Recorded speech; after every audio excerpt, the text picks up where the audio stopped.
today, class.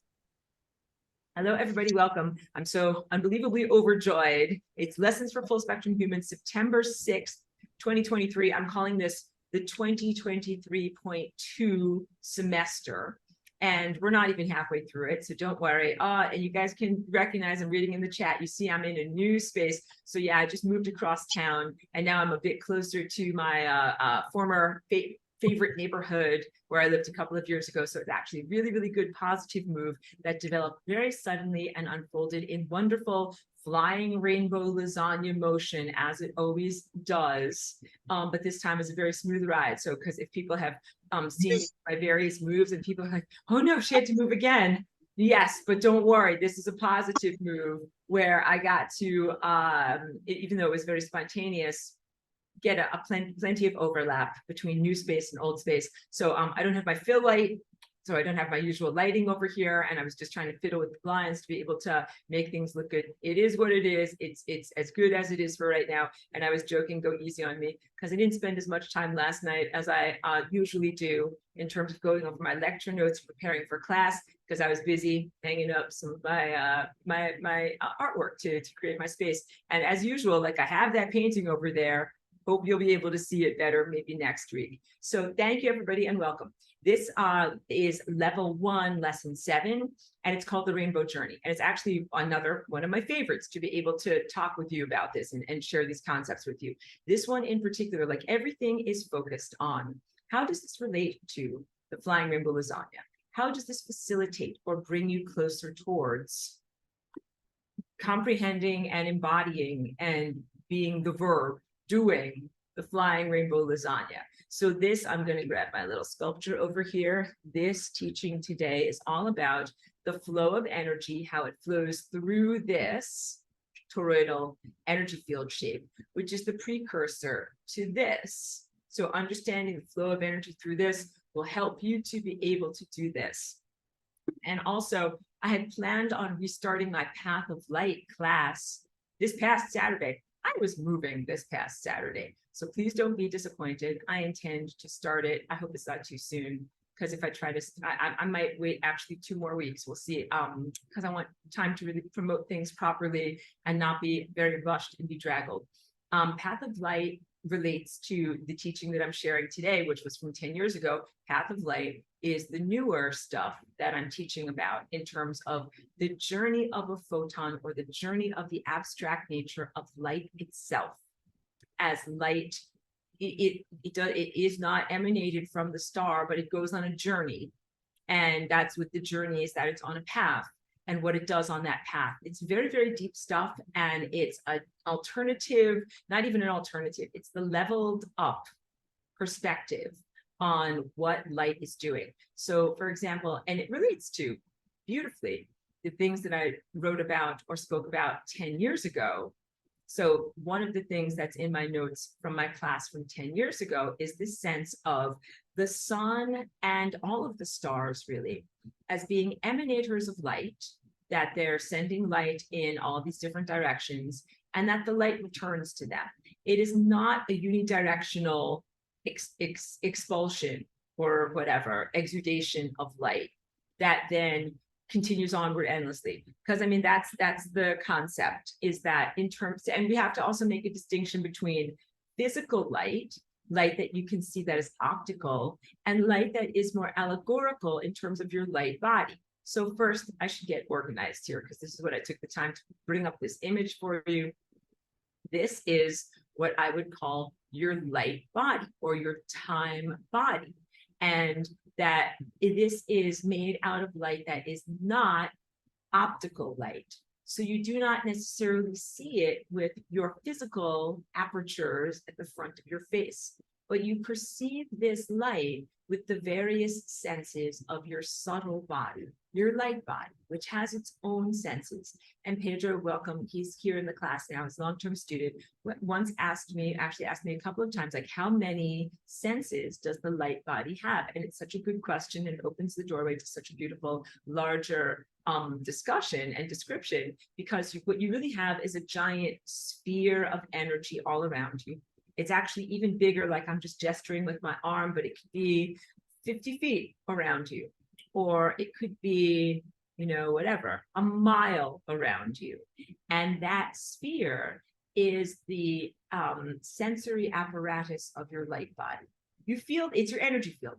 You feel things in your energy field, and you might feel things like other people's energy fields, and you might feel things that either feel pleasant or unpleasant in exactly the same way that you have a physical five senses experience that is the full of sensations, some pleasant, some unpleasant. And that's how you navigate the physical world. You perceive and navigate the non-physical world, or the world of subtle energy, utilizing your higher faculties. So that's, of course, your heart. See if I can annotate. Can I annotate? No, because the annotation went by too fast. So I can do, I asked for it. Ask and you shall receive. It happened. Great. Higher faculties. Not to make a distinction between the higher self and the lower self, but what I'm talking about is, what do you use to navigate beyond your optical senses? Everything, well, I can't even draw, guys. I want to make this line here, at this line and above. That's your higher senses. So you start off with unconditional love, the love tone, and this creates this whirling vortex of energy at that level that is like a plateau that all of these other sensory organs rest upon. In terms of the throat is communication, but it's really truth, the abstract nature of truth.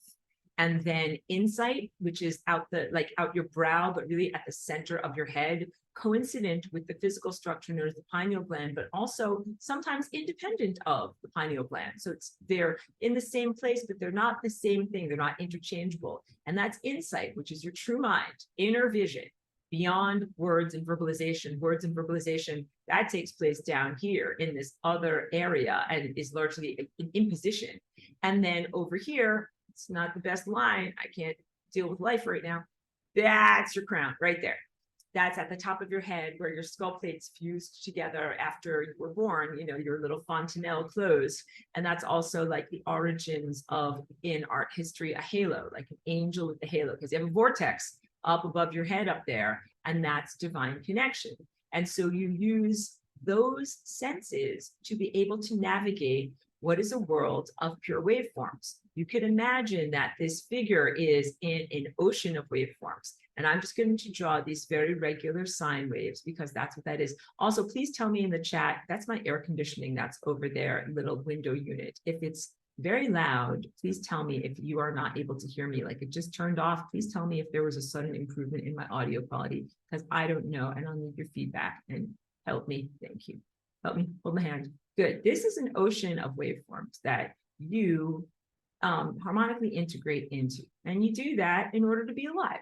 I know you're doing it because you're alive. My audience is not a series of dead, rotten corpses. You would not be able to enjoy, listening to me. Everyone who's in my audience is an alive person. That means that you are lining up your chakras perfectly with these larger energy currents. They are time currents. Time flows into you, flows through you, flows around you, and then goes on its journey and continues to flow.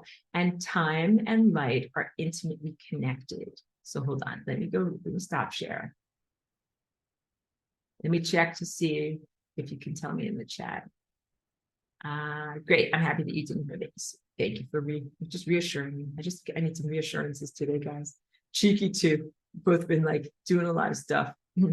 Feeling like a lot of running around. Hold on a moment, pulling up my notes.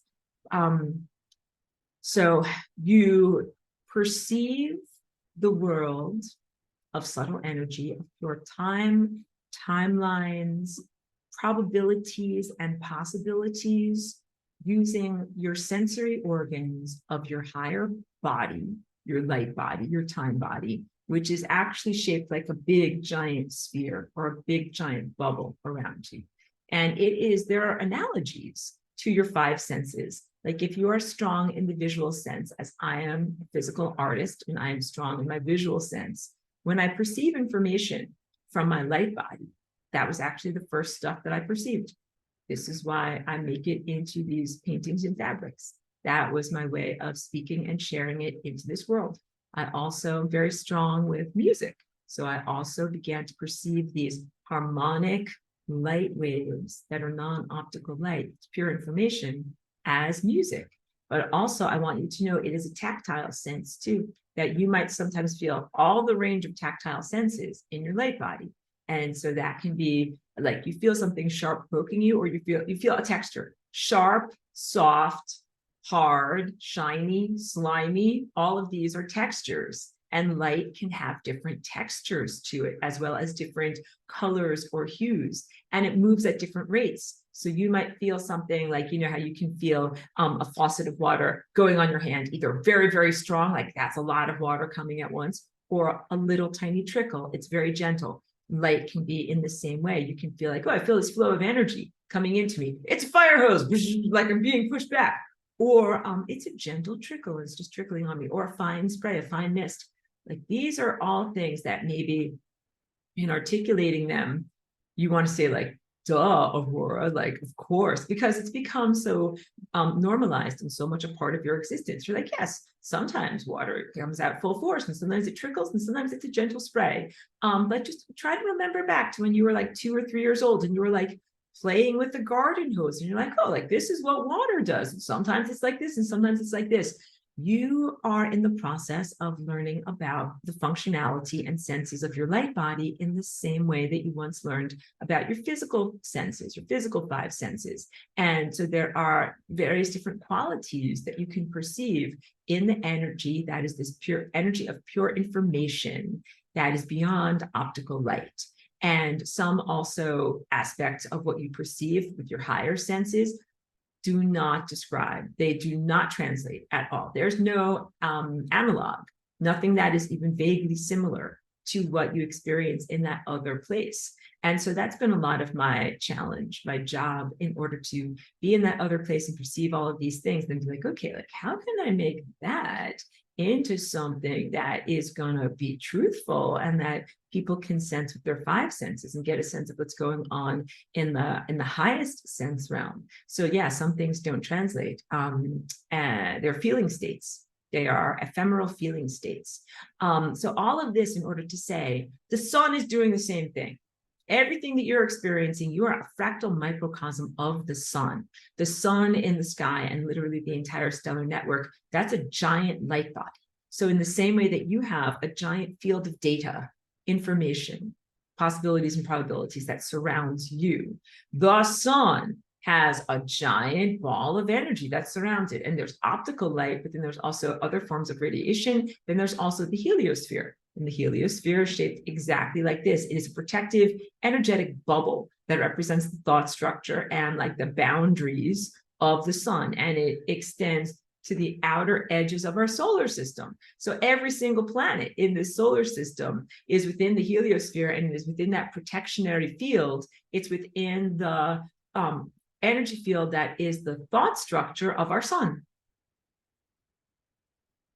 Sun is alive, sun is sentient. It's a giant ball of energy and knowingness and sentience in the sky. And what it's doing on through its emanations, which are timelines. Sun emanates not only optical light, it emanates time.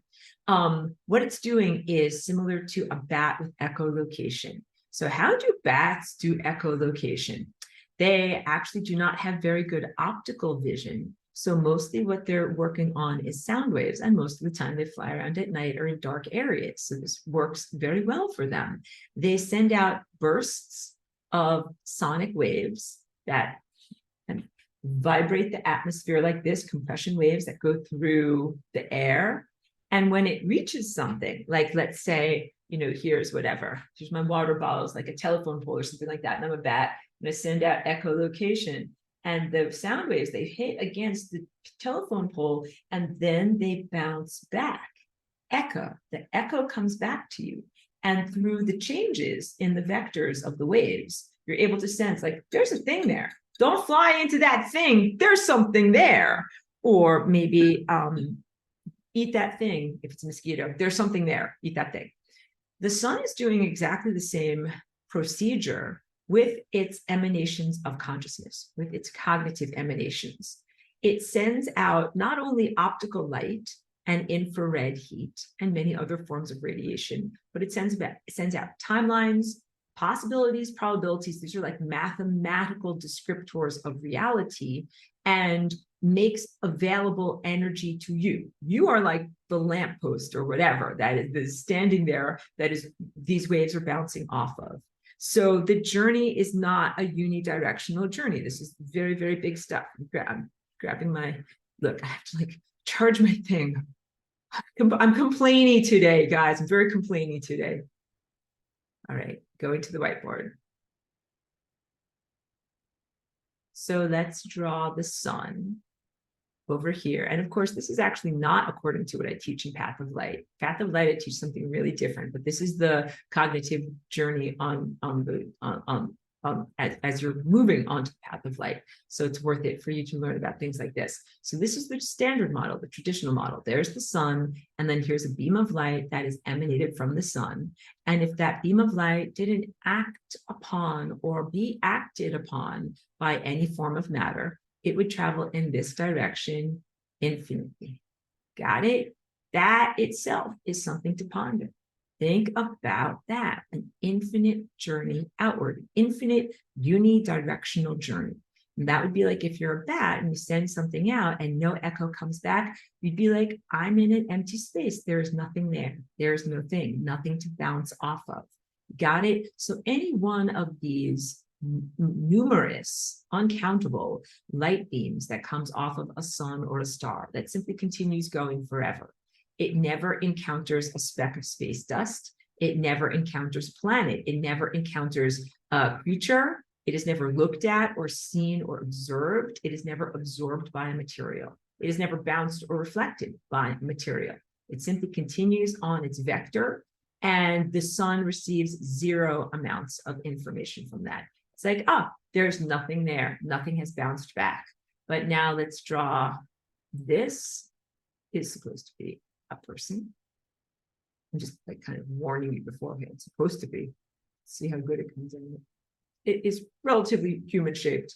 Let's say that this is a beam of light that is sentient itself, and it's going on its journey, hum-de-dum-dum-dum, and then all of a sudden, boom, wait, we have to draw your eyeballs. Here, let's give this person purple eyeballs. Light comes inside of your eyes. And when it comes inside of your eyes, what happens? It does the light, that light, I'm just changing colors here. That light does not continue onward in this direction. That light stops being something that is purely intangible energy. And all of a sudden, through this translationary mechanism here, known as your body and your perception of your physical senses, becomes part of the physical world. That's big stuff, and that happens in your retina all day long. All day long. Be amazed at the translation that is happening as ephemeral, non-experienced potential of light information is translated sometimes through your retinas, sometimes through your tactile senses of your skin, because infrared heat is light intelligence. And what it does is, your skin absorbs infrared and become more intelligent as your body is warmed. Literally, all of this represents intelligence. So who you are in this cycle is important. Light doesn't get stuck inside of you. It's not like, hum-dum-dum-dum, I'm on my journey, and then all of a sudden I'm stuck inside of this human, because everybody here, you've all got this, not you've all, many people here are in a narrative self-story where they're like, I'm stuck here, I'm imprisoned, it's the matrix, I'm in the karmic washing machine. And I think that those people in that part of their process of their journey tend to reflect or project that same level of experience onto others, saying, oh, the light got stuck in the physical world, but it didn't. The light did not get stuck. Although that light did not continue on its journey here, it is having an interaction with you here. That light flows through your non-physical energy body and then goes back to the sun. All right. So now let me go back to that original picture that I want to share. Hold on.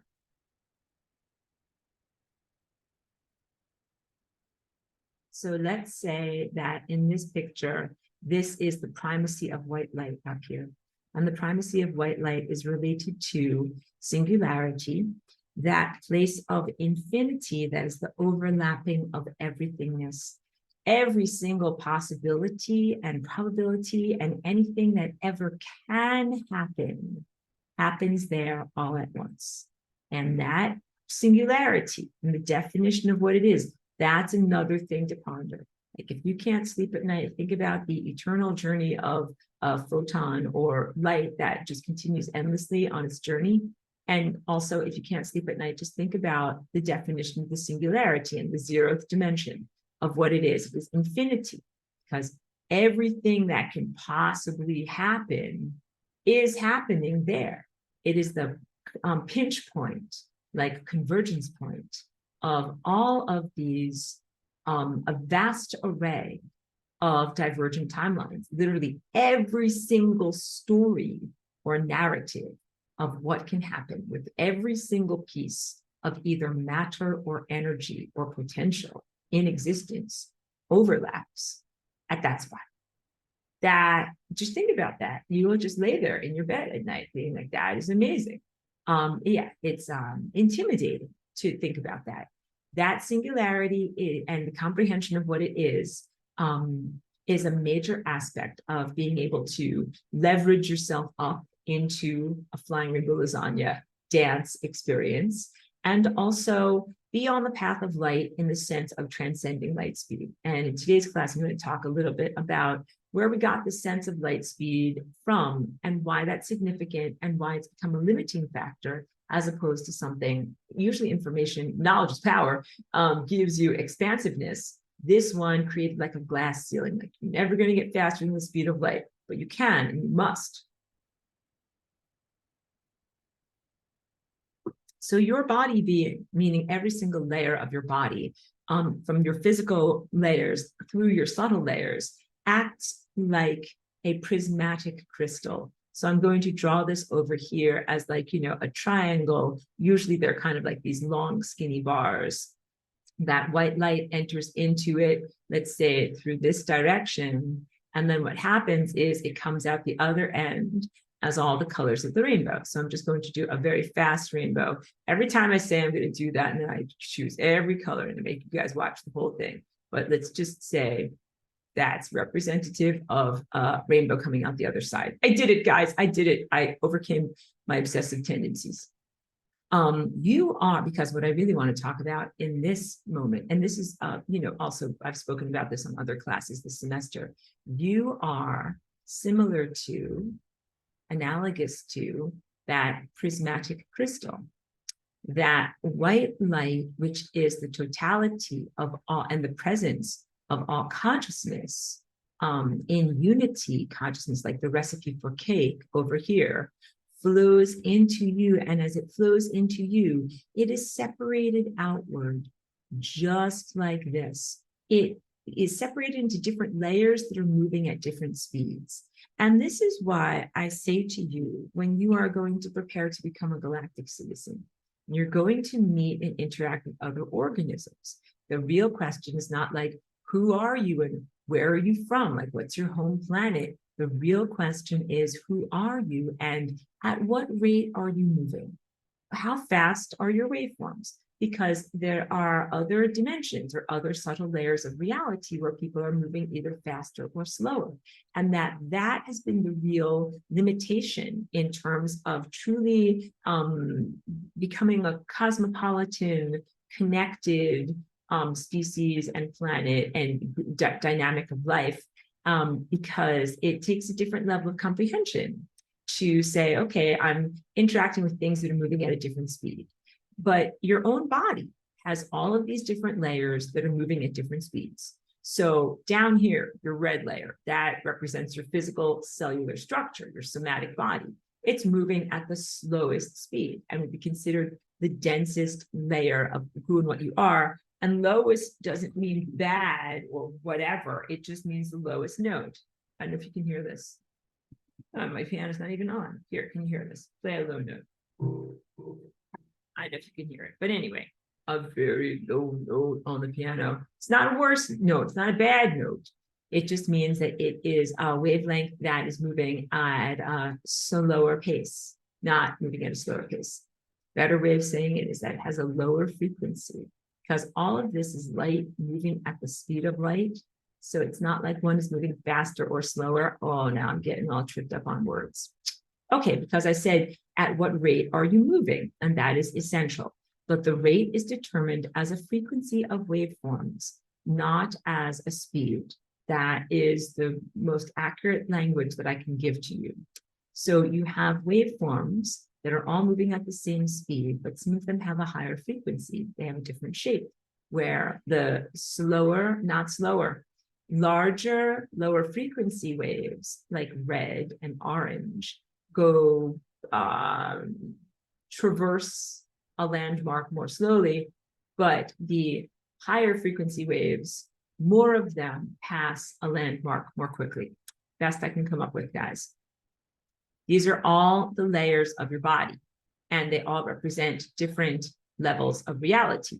But you don't live in just one level. You live in the cognitive experience that is comprised of the entirety of all of these levels. So you don't just live in red and then be like, one day I'll graduate up to orange and then I'll live in orange. You live in all of these levels at all times.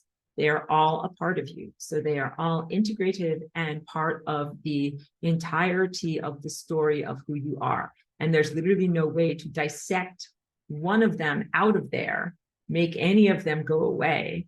And I, really cringe against the concept of people just getting rid of their chakras.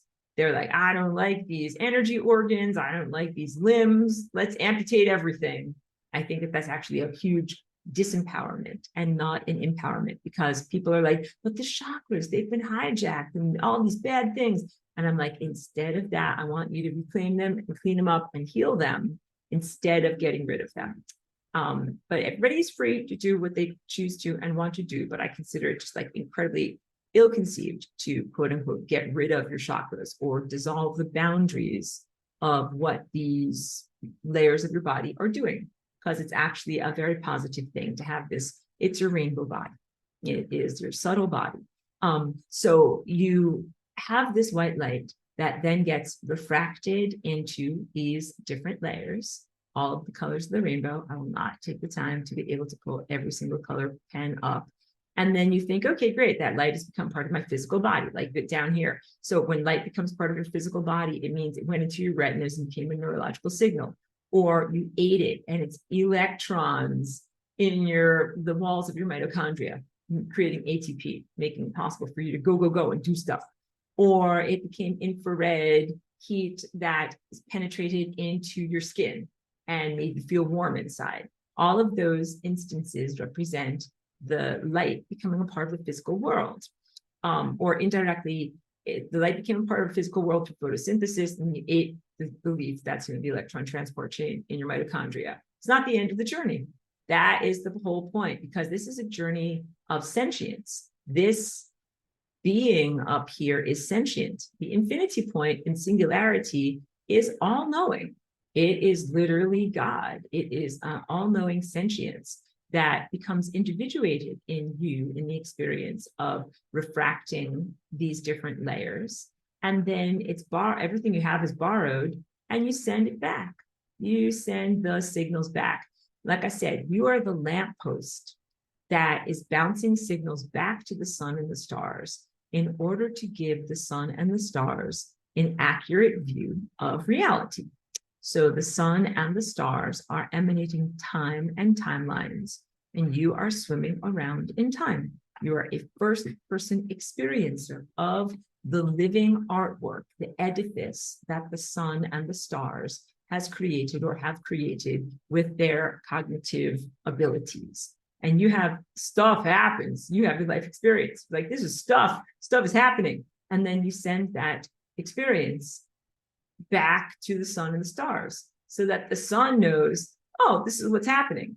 Like, I made stuff happen. I sent something out and then they told me what happened. Kind of like right here, right now, I had to ask you guys, like, does my air conditioner sound loud? I don't know. I can't tell because I'm not where you are. Tell me if it sounds like, you're like, no, it doesn't sound loud. I'm like, great. So that's a really good example of like from my position, I have a certain amount of perspective and information, but I don't have the totality. I need to ask someone else in another position, hey, you over there, what are you seeing and experiencing through your sensorium? And then you send it back to me, and then I know. The sun is doing the same thing. The sun is like a musician that's playing to a beautiful audience, but can't really like hear themselves that effectively. And is like, hey, how do I sound? Am I too loud? Am I in tune? Am I too soft? Is this good? Is this not good? And what we are supposed to do, not merely as audience members, but as co-creative participants in our lives, is to send back an accurate real-time broadcast of everything that we are experiencing, so that the sun and the stars can know right away what is happening and fix things, fine-tune things. The sun is like, oh, no, I'm not sounding good. I'm out of tune as a musician. I better fix my tuning. You see guitar players do that all the time. They listen in the song and then they turn the knobs over here, changing their tuning so that they sound better. So the sun is on a journey. Like this all relates to flying rainbow lasagna. The sun doesn't begin its journey knowing everything. It is a creature that has a system of life experiences and wisdom accrual. It gets wiser through life experiences, through the experience of generating and creating life and sustaining it, and then asking that life, hey, what's going on? How are you feeling? What are you feeling? What are you sensing? How is the realm of biological life? And then listening for that feedback and that rapport. That is everything. So a lot of what fuels the flying rainbow lasagna activity is the act of sun gazing. And active sun gazing is like a normal part of my day, but I have a whole teaching about it, and it is at the center of all of this work that I do and that I teach and share. Where do you get the energy to be able to do the flying rainbow lasagna jump? I'm telling you, even if you ate like there's as many carbs as you could, ate like a bag of potatoes, sugar, whatever, you would still not have enough energy to do it. That however much space you have in your digestive tract and however highly caloric you eat in terms of the food that you can absorb through your intestines, it's not going to be enough to be able to make this leap, which requires an enormous amount of energy. So what you need to do is you need to get some of your energy from the sun and the stars directly. And you do that by breathing in through your third eye. That is an aperture for the subtle body. So that means that you're learning and able to receive and perceive information through there, but it's also how you eat. So just like when you were a little tiny human infant, you had to learn like food goes in here, and all the different aspects of eating, like chewing, swallowing, learning how not to throw up after meals. Like babies have a lot to learn on that level. I know, ha ha ha. But if you've ever taken care of a baby, like they have not mastered that yet. You got to help them out so that the food goes in, food stays in, food doesn't come immediately back out. So it's funny and lighthearted because we don't have any problem. Like I just had some beautiful lunch before class today, and I don't have any problems with like knowing the direction. The digestive tract is unidirectional. Stuff is supposed to go in this direction. We've mastered certain things, but recognize that in the light body, you might still be in the infantile stage of development. So you're like, oh, I'm still learning how to eat through here, because absorbing information and energy directly is analogous to physical food, but not the same. It requires attention. So look, here's my little tendril of attention. And what you need to do is send out your tendril of attention and literally touch on the sun. You need to think about the sun. You need to think towards the sun. You need to have a cognitive event of connecting with the sun. And when you do this, you receive energy from the sun, but you also give energy to the sun. So that is really where these real-time broadcasts occur. And you should practice that when you do your physical eating too. You should send back. So like I will share with you my lunch. It was a good lunch. Vegans, please go easy on me, okay? But I had bacon and eggs with tomatoes. And that's really, really good power food, all right? It's positive for my body to eat that. And when I sat at my little eating table and put away my electronics and actually like tasted what I was tasting. Like, you feel the textures. You be a taste bud on the tongue of God. You transmit to the sun and the stars, like, this is what I'm tasting. This is what I'm feeling. Oh, this is going into my tummy. This feels like this. Now I'm thirsty. Like, you know what I mean? Like that's all normal stuff. That's not prosaic. That is magnificent.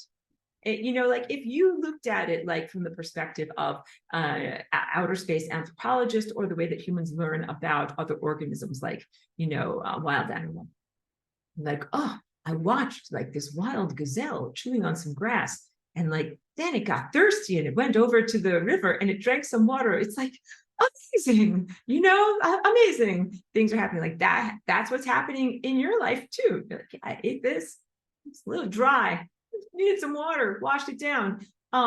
That's not silly. That's not worthless nonsense. That's all actually completely fascinating to the non-embodied. And the sun and the stars and beings of pure light who are positive and benign and very, very good and helpful towards you on your journey. And they are you, spoiler alert. They're fascinated. They're like, oh, that's what that tastes like. Like, oh, these are what tomatoes taste like. Oh, good. Or like, this is what bacon and eggs taste like. Oh, good. All right, fantastic. And that is part of the positive reciprocal relationship that we have with the sun, because all of that food came from the sun. Photosynthesis created the tomatoes directly. Eggs are indirect from, food that was ingested from chicken's reproductive organ, and then flesh of a pig. This is all directly from the sun. And so then I take that, eat it, and it's not just enzymatically torn apart in my body and then used to reconstruct my body. Literally, the energy, the electrons that's in that food, that's light and data and intelligence, intangible intelligence and structure that comes from the sun and the stars, enters into me. And also, I become quantum entangled with all those organisms. I am entangled now with the organisms and the life processes and the existence of tomatoes, bacon, and eggs. This becomes very, very deep stuff. So I think that whatever food substances you're eating, and I always encourage people to eat like the non-genetically modified stuff, because you do not want to eat out of tune guitars. You want to eat in tune guitars. So that would mean things that have not been genetically modified, things that maintain their natural divine connection, factory settings, will help you to be in your factory settings. But whatever you eat, if you eat plants or if you eat animals or whatever in the world you eat, the most essential thing is you do the real-time broadcast. You do that sharing with the sun and the stars in order to say, first of all, thank you for what you're giving me here, because literally my body is made entirely of light from the sun and stars. And then that which sustains me physically comes from the sun and the stars. And when you do sun gazing, you're doing the sustenance of your light body. So you reach out with your tangible attention and you draw that energy in, and you also give back the experience of where you are in your life. So that is analogous to orgasm in that it uses the same energy pathways, but it is not sexual. And that's an important distinction. So some people call this a Kundalini rising. It's not exactly the same, because Kundalini and Tantric yoga sometimes becomes mixed up in different projections and definitions of sexuality and sacred sexuality and partnered sexuality. And none of this interactivity with the sun has to do with sexuality, although it uses the same energy pathways, which is energy flowing upward from the pelvis, up the spine, coming to the pineal gland, and then reconnecting to the sun and the stars. That's the energy pathway that you want to be doing. So in my diagram that I keep showing to the person with the chakras, you have the primacy of white light, and that energy flows down into your body, and it activates and resides within all these different layers that are your chakras.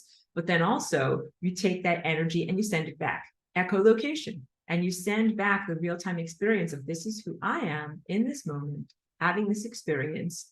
Here it is, you reflect it back. And then the sun does this amazing calculation, just like the bat does this on the fly, incredibly complex calculation that allows the bat to be able to tell, well, like, there's something over there, but there's nothing over there. And then there's a mosquito over there. And the sun is doing something very similar, where in pristine systems, when we are all sending back our signals, it's like that guy's eating the avocado sandwich, that person is riding a bicycle, that person is swimming, and all of these different activities are being sent back to the sun in the cognitive event of comprehension of what is happening in the sun's creation. The sun is a giant artist of reality, and you are one of its creations or art projects. This planet here is an art project. Biological life is considered an art project, and it's actually a very, very beautiful art project that grows and evolves over time and becomes more and more beautiful and more complex. And so what you're doing with your time body, when you are able to reflect back to the sun and say, this is what's happening in this moment, the sun receives a huge amount of valuable real-time information to be able to then change, amend, or refocus its emanations so that reality is optimized. Because the sun absolutely cares. The sun absolutely cares about and celebrates, all the stars do if they're doing it right, in terms of cosmic parenthood. Celebrate your biological life. Now we go into deep stuff, because there's stuff in the human Bible that's about like God the creator in this book that's called the Bible. There's this character named God who's the creator, didn't like some of the stuff that happened in creation and decided to destroy it. That's a difficult story to hear. And I think that it made a huge impact on everyone in this world. This is electrolyte water, and it has some methylene blue in it. It looks a little bit blue. You think maybe the sun made a bunch of stuff, but it doesn't like its stuff. And you're its stuff. Maybe you have felt rejected or distanced from your biological parents for whatever reason. Parental children relationships can be very challenging because sometimes it's not always perfect. So maybe you're projecting that woundedness or expectation onto the sun. But I will just tell you and reaffirm to you, beyond the untruthfulness of the Bible and beyond whatever you might have experienced in personal trauma or abuse or abandonment, the sun cares about you deeply.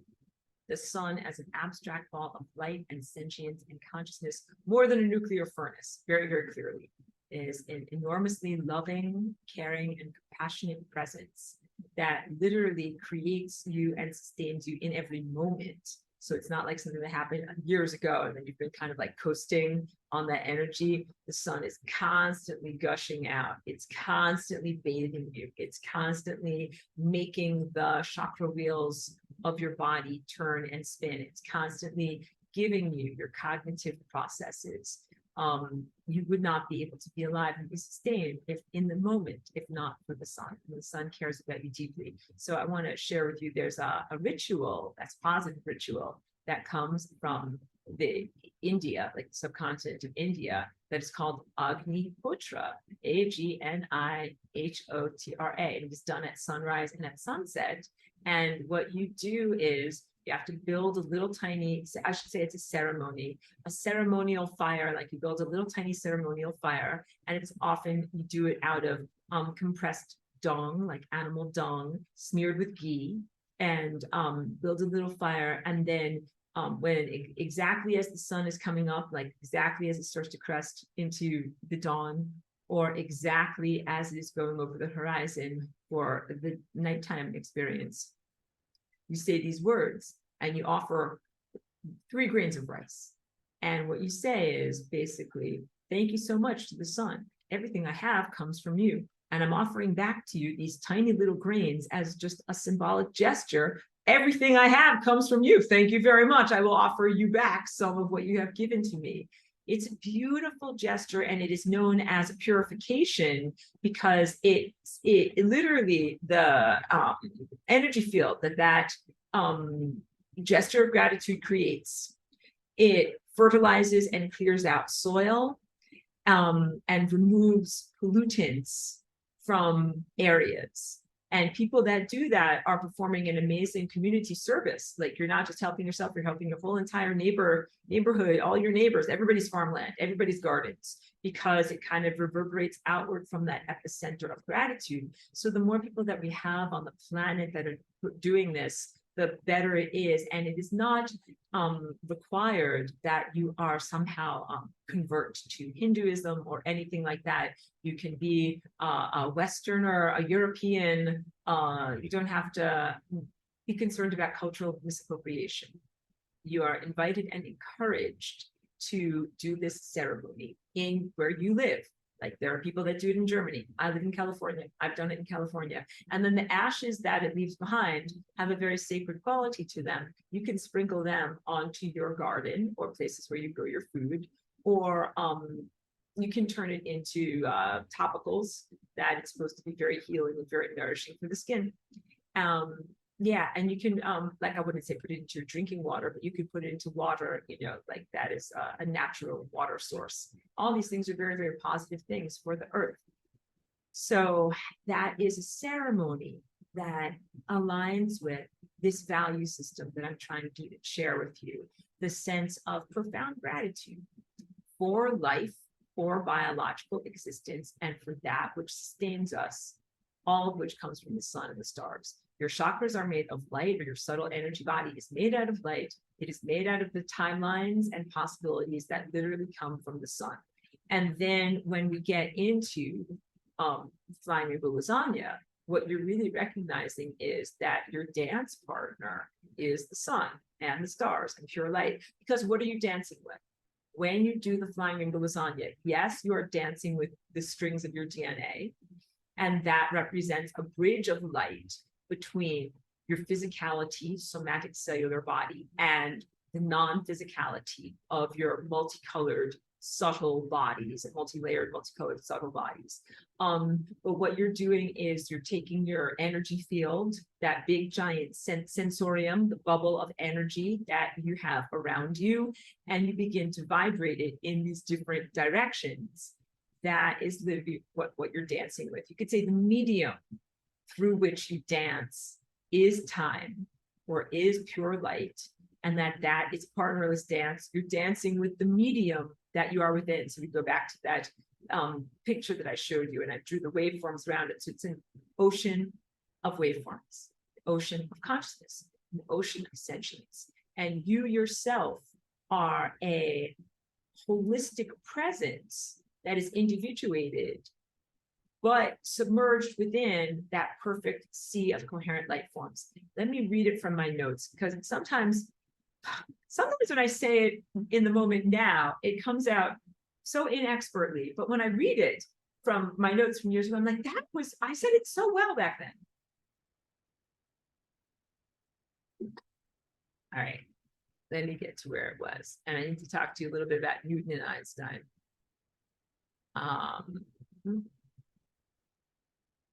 I need to talk to you about the singularity being a two-way doorway. Hold on. Too much scrolling.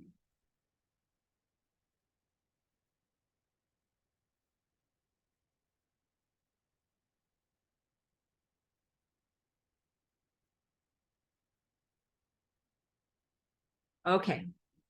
This is about light ships. This is about how experts do star travel, because there's a lot of stuff right now, let's say, in the world of New Age seeking spiritual attainment and people that are UFO enthusiasts. I jokingly call it clang metal spaceships. But what we're really talking about here is a light body, like your light body, that chakra energy field around you is your vehicle for star travel. That is how experts do star travel. You do not have to smelt metal, build a metal spaceship, put your food into toothpaste tubes, somehow, blast yourself off using very large combustion engine, like in a rocket ship, get out of the gravity well, and then fly in a mathematically determined larger body vector across what is known as the vacuum of space. That is not how experts do star travel. What happens is you recognize and totally embody the truth of the concept that the singularity that is inside of each star is inside of you, is inside of the planet. It's a cognitive journey. It's actually a lot more difficult. You have to learn a whole new thing. You have to reshape your whole entire being. So you don't get into a spaceship as the same person that you are and then fly off into these other worlds. You go through a transformative process to be able to go through the portal that is at the center of the sun. So the singularity is a doorway, and that doorway is not unidirectional. It is multidirectional. Things come out of the doorway or portal that is in the sun. Things go into the doorway or portal that is in the sun. I'm Aurora. I'm a collective, and I'm an impulse that travels on the network of stars up there. Each star has a portal in it, and I travel as an impulse through all of these different portals in all of these amazing, fantastic patterns. That is what real star travel is. How you travel the stars. Not flying through the vacuum of space in between the stars. You travel the stars. And in order to do so, it is analogous to ego death. So I want to just read all about this. My notes. Real star travel from a higher dimensional perspective is linking up the singularity at the center of you, the Earth, the sun, and the galaxy, the great galactic center. And you do not have to travel at all to get to where you want to go. You are already there because you are connected by this singularity or infinity portal. So to travel through a star is to be reborn. As an aside, I've done this journey many, many, many times. And I've been reborn, my collective, many, many, many times. And the rebirth process is also a purification process. As you leave behind that which is not part of the eternal definition of you, and you align with and continually refocus the aspects of you that are the real you. You travel light, you do not bring baggage. You only bring the real aspects of you. So consciousness that goes into a black hole or a singularity and then comes out through a sun emitter. Yes, light ships that travel through the sun are made of non-physical energy presence, your time body, and that is exactly what surrounds you. And when you have a field of many multiple individuals linked together, like a grouping, this is my collective, a grouping of beings who have cultivated their light bodies and their higher dimensional selves and are connected in a perfect crystalline grid in order to create a stability that they then can use to travel through space-time. So it's like a flock of birds or a murmuration of sparrows. Like you have these natural patterns, but also these very, very natural harmonic connections to crystalline grid. And each one of the individuals is a node like on that molecular structure. This is how higher dimensional ascended masters travel. This is big stuff. You get together into a cohesive light body. And that's just like right now you have many trillions of cells that fit together to make this body that's here. It's named Aurora, right? When you have a higher dimensional collective, you have many, many, many individuals who maintain their individuality. Like every single one of the cells in my body here has its individuality, but it's not a cell that says, hey, I'm looking out for number one. I don't care about anybody else. It's like, I'm an individual, but I'm also part of a collective. And I know that I do work for myself and I also do work for others. That's what this healthy state of being is. So when you are an ascended master, and of course, all of your higher faculties are functional, you totally you see and you read and you are literate in terms of time. You recognize that you have your own particular energy boundaries. This is who I am. This is what I'm responsible for. What my willpower, the extent of my willpower essentially extends to this boundary. And also, I'm responsible to myself and I'm responsible to my collective, to the entirety, to the health and vitality of the entirety. So it's a ship of mind, a ship of consciousness based upon unconditional love, and unconditional love is the fuel. So it's very, very different than the sense of being like in a dead clank metal starship where, you know, there's one captain who sits in the captain's chair and he says, go. And then the machine flies to where you're supposed to go. It's very, very different than that. This is the harmonic integration and cooperation is the word of all of the individuals that are a part of the starship collective that all have to agree. Like, yeah, we all want to go in this direction. Let's go there. So different. You get it? So like the whole science fiction stuff that I was just talking about, like Starship Enterprise, that all comes out of just getting rid of this notification, the pyramid-shaped hierarchy. all of the stuff that humans have been experiencing, at least for the past 5,000 years of human history.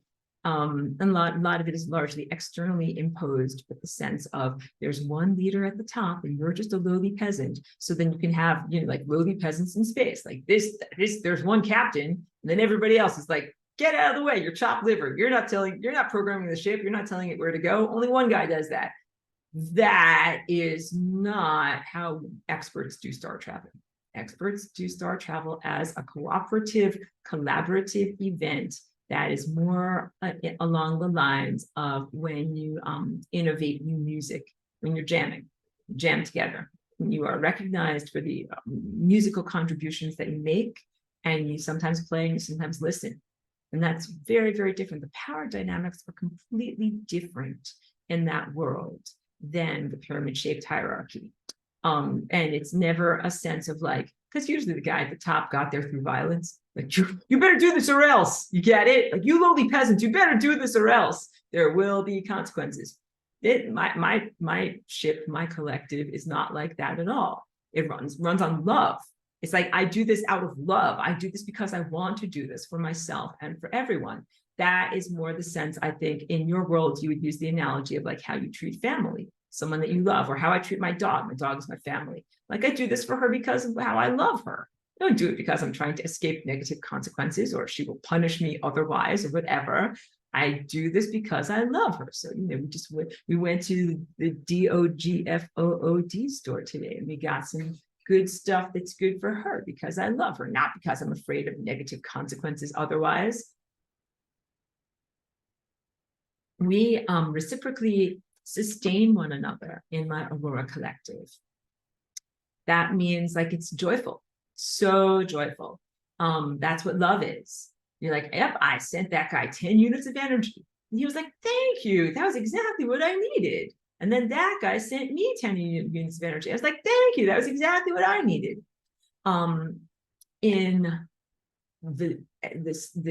What is the sense like? Like, what are your senses like in that moment of being part of the Aurora collective? So we do these complex acrobatics through time of kind of jumping into each other's arms, coming together, and then jumping apart. And when you jump, fly, and gesture, you're making beautiful movements and arabesques like a dancer. And then, you dance into your partner's arms, but then you unfurl and come out of their arms and go in a different direction. And as you're going in these different directions, like an actual harmonica that you play, the harp with your mouth, you make these noises. And everybody going back and forth in their various arabesques and gestures makes these amazing noises.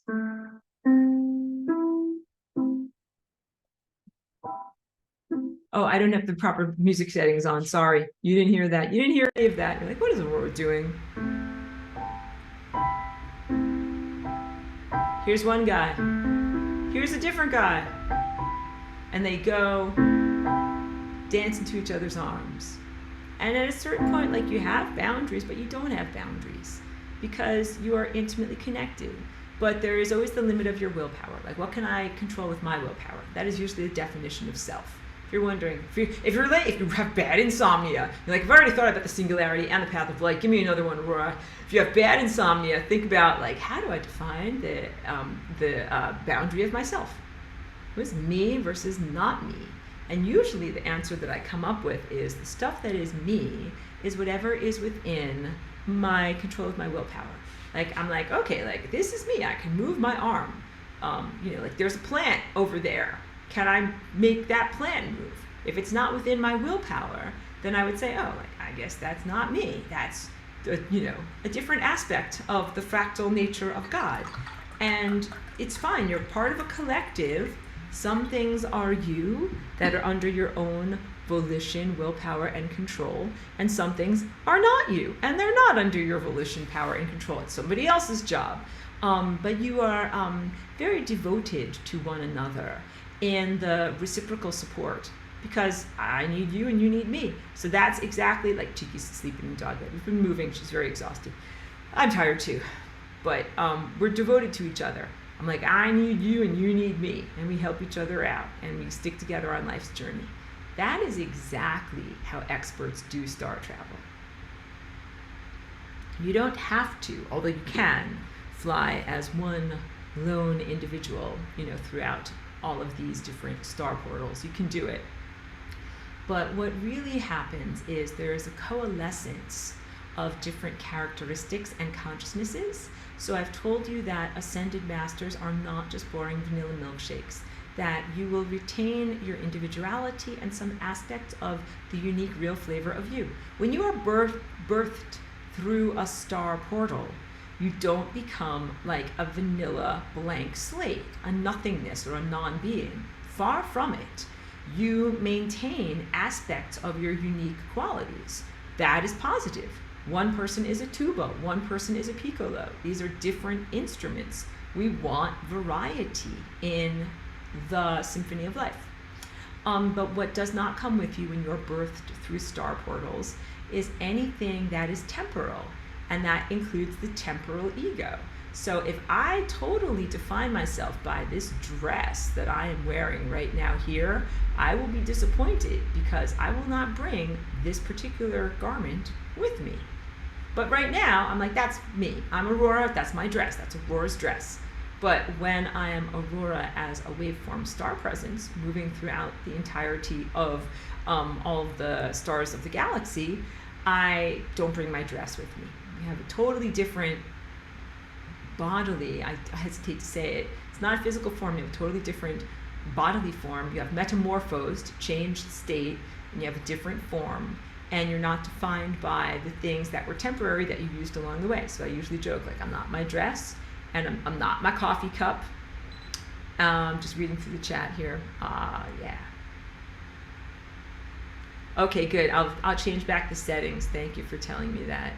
Yeah, so Zoom, thank you for that, patron. Zoom has settings that filter out background noise. So if I want you to hear my piano, I have to change a setting. If I don't want you to also hear the AC, and I don't want you to hear the AC, but you can also tell, like, it's hot, I'm sweating here, hold on. Okay, it's out. Otherwise I would just keep it off for the duration of our class. Change state. You become what is your eternal definition and sense of self, and the things that you take with you are your eternal presences. And love is really that which carries you along, and the other things that you might have defined yourself by, or through what activities through which you might have defined yourself in the physicality form, are not eternal aspects of self. So, like, yes, I do all these different things, but that's not I grow broccoli microgreens. But that definition of self will not come with me when I go through a star portal and when I am reborn. That is really relative only to this time space. And so you recognize, like, some things you do here and now because you have to do them, but they are not part of the eternal presence of who you are. It's totally acceptable. What you must do is practice non-attachment to the aspects of self that are non-eternal, even while you might still be here using those things. I wear my dress, I use my coffee cup. When I do so, I celebrate. I'm like, I'm here now. I have these things. I grow these sprouts. We will all eat sprouts. It is a good thing. But that is not something that I'm attached to, where I'm envisioning on the stellar journey that I'll be bringing my dress or my coffee cup or my garden equipment with me. I won't be. We'll have a completely different level of experience in that world. So you become your truest aspect of self, pared down, like sculpted down until you're just the real, most eternal aspects of who and what you are. Hold on a minute. Let me go to my notes. That also, it's exciting when you go through a star portal and you get reborn and you get kind of cleaned and cleared out.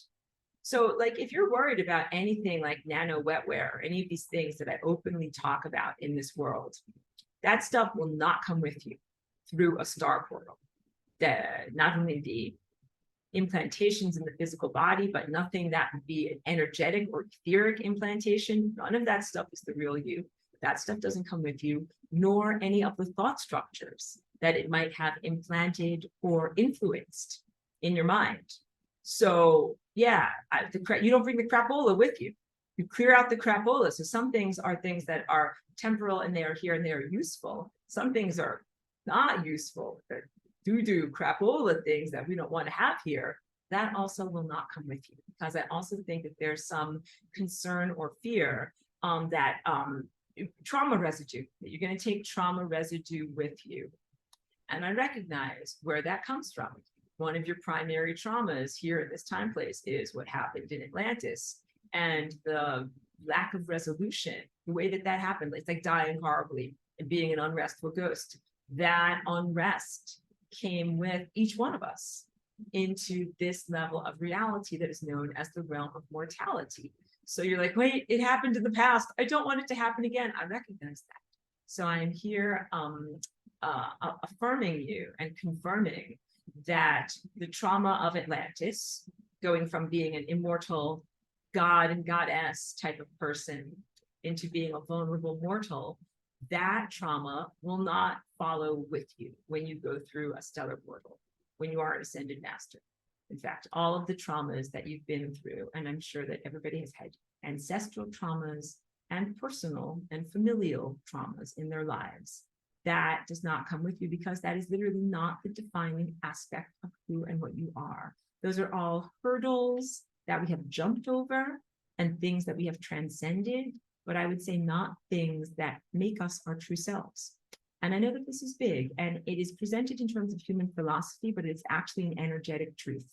Those difficulties and falsehoods or implantations or traumas, they did not make you who you are, but in being the heroic, great being that you are, you became your true self in spite of those things. That's very big, and it's a very, very big life lesson. Because I don't espouse the flawed New Age shadow work, and at its heart, there is the sense of the bully, the cosmic bully. That's like, I'm going to punch you in the nose and I'm going to make you great because you're going to have to stand up like the Karate Kid and punch me back. And I don't think that that is what is truthful at all. What I think is that is truthful is that you start out great.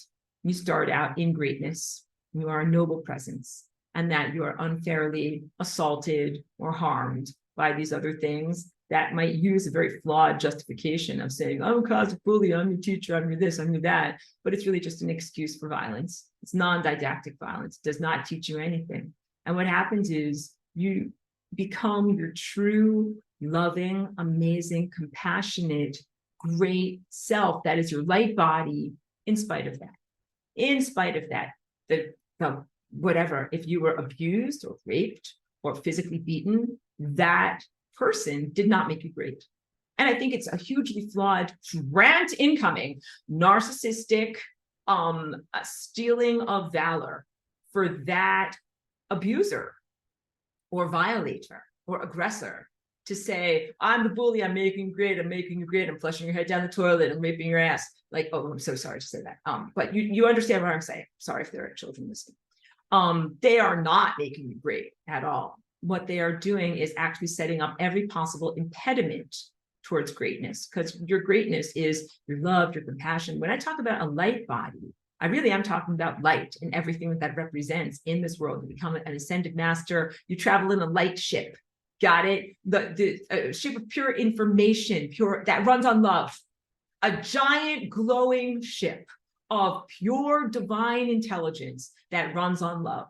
And your whole body is a divinely intelligent, it would be like being an angel, an angelic being, even though you're not a biblical literalist, filled with love. And these traumas, these hurts, beyond bullies, sometimes very, very real psychopath killers that have tried to bring you down to your lowest in your life, they don't make you great. They do not make you great. They're, like I said, invalid narcissism. It's a way of them trying to excuse their own horrific behavior and also justify their existence. Instead of just saying like, no, they're just a big a-hole, a power abusing, power tripping a-hole who likes to do bad things to other people. And then say, I'm your teacher, I'm your this, I'm your that, I made you great. None of that is valid. Mostly all of that is, like I said, the narcissism is an unhealthy self-centeredness that gives validation to the self story of the abuser as to why they should be allowed to do it. Like the answer is no. The answer is God didn't create you to be a cosmic doormat, to be abused. You're not learning anything through it, and that thing is not playing a sacred role. That's difficult to hear, because then all you're like, well, then that's just crap. It's just crap. It's just crap. There's crap that exists in the world, and you transcend that crap, but you don't have to say, oh crap, I honor you as my teacher. I think that's actually one of the most corrosive lies, especially to victim survivor experiencers. You are not obliged to have to say, oh, thank you so much. You were my teacher and I learned so much from you. No, I think that that's pernicious. It's the type of thing that eats away at your soul. No, you can actually just really know that you become your greatness and your self-remembrance, independent of these violences and things that have been attempted to do to your soul. And the nano wetware counts as one of these violences. It is, first of all, it is a violation of your boundaries. You did not agree to be implanted with nano wetware. You did not agree to the either surveillance or mind control, behavioral control, and emotional control that are inherent in the system and its deployment. And the ones who have deployed it, who technically don't even exist, when you get up to that final level, you're like, and it doesn't actually exist. So, but you get there. For right now, deal with it, act as if it exists, but know that the end result of what you do in all of your battles is like to come to the truth that it doesn't exist. That's how you send it to entropy. But that thing, that nano thing, and whatever motivates, if there is any sense of motivation behind it, it is not your teacher. It is not divine. It was not sent here by God in order to teach you things, nor if you were, and so there are analogies, is what I'm trying to say, parallels to if you were violated by a physical person who went against your boundaries and either said things or did things to you that was not consensual. The whole entire planet and the DNA code has had a parallel experience of being violated, in the sense of a consciousness has, a hijacker has come in, a usurper has come in, something has tried to come inside of you and literally take over your willpower and take over your self-sovereignty and dissolve the boundaries that you have around you of individuality, where you say, this is who I am, and most importantly, this is who I'm not. And that is a big part of the journey of ascended mastery, not the flawed, all-encompassing view from when the pineal gland first starts to wake up and you're like, I'm everything. Everything that's out here is a reflection of my internal state. It is, but there's also stuff that you're not, which is one of the hardest lessons, because when you're God, you look at everything and you think that everything is God. You're like, I'm God and everything is God. But some stuff is not God. Some stuff is not God. And now if I go back to my whiteboard over here, because this is deep stuff about flying rainbow lasagna and energy and entropy.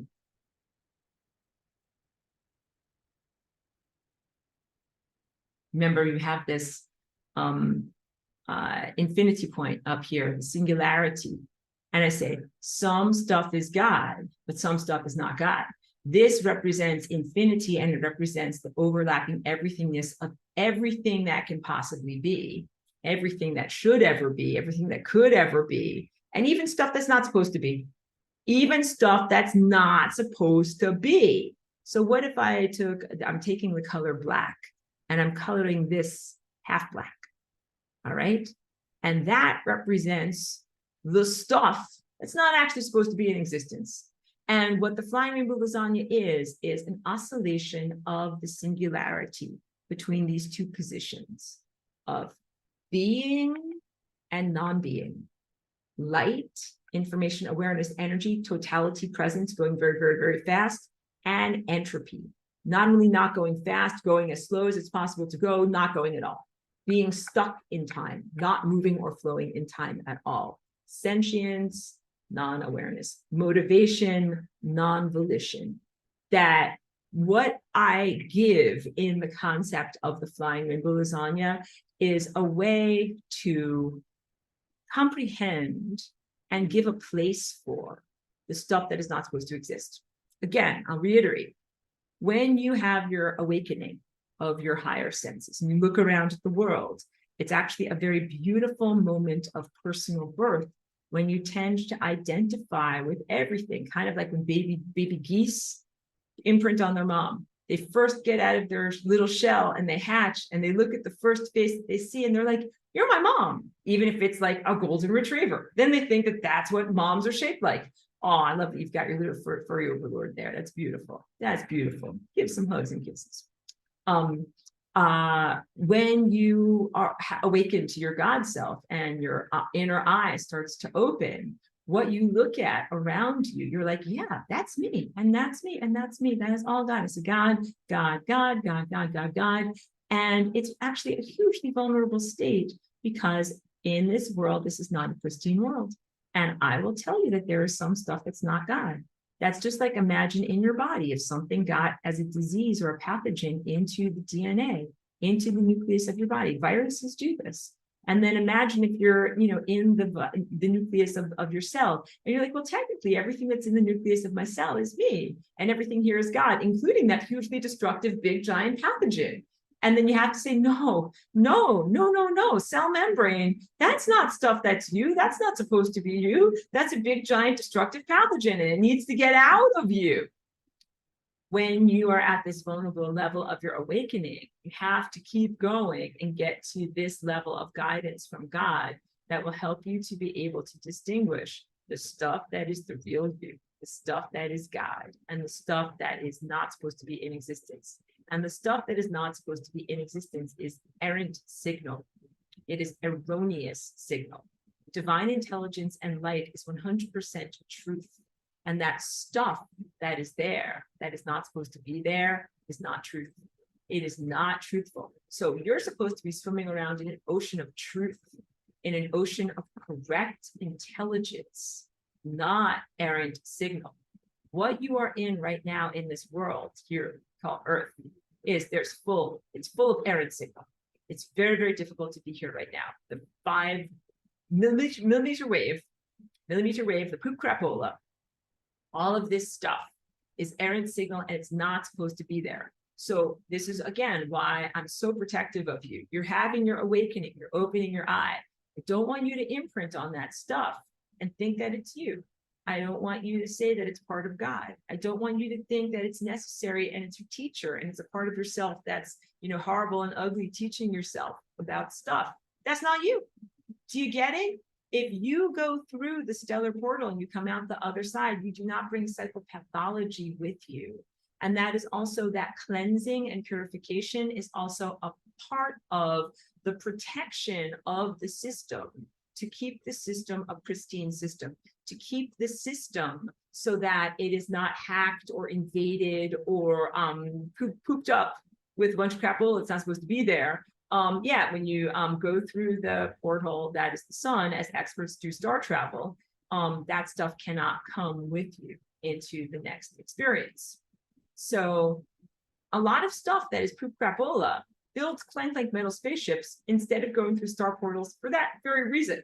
It's like, wait, if I go through there, I'll be incinerated. I'll never make it through there. I better build a clank metal spaceship and fly across the vast reaches of interstellar space. That's how I will share my consciousness with other creatures.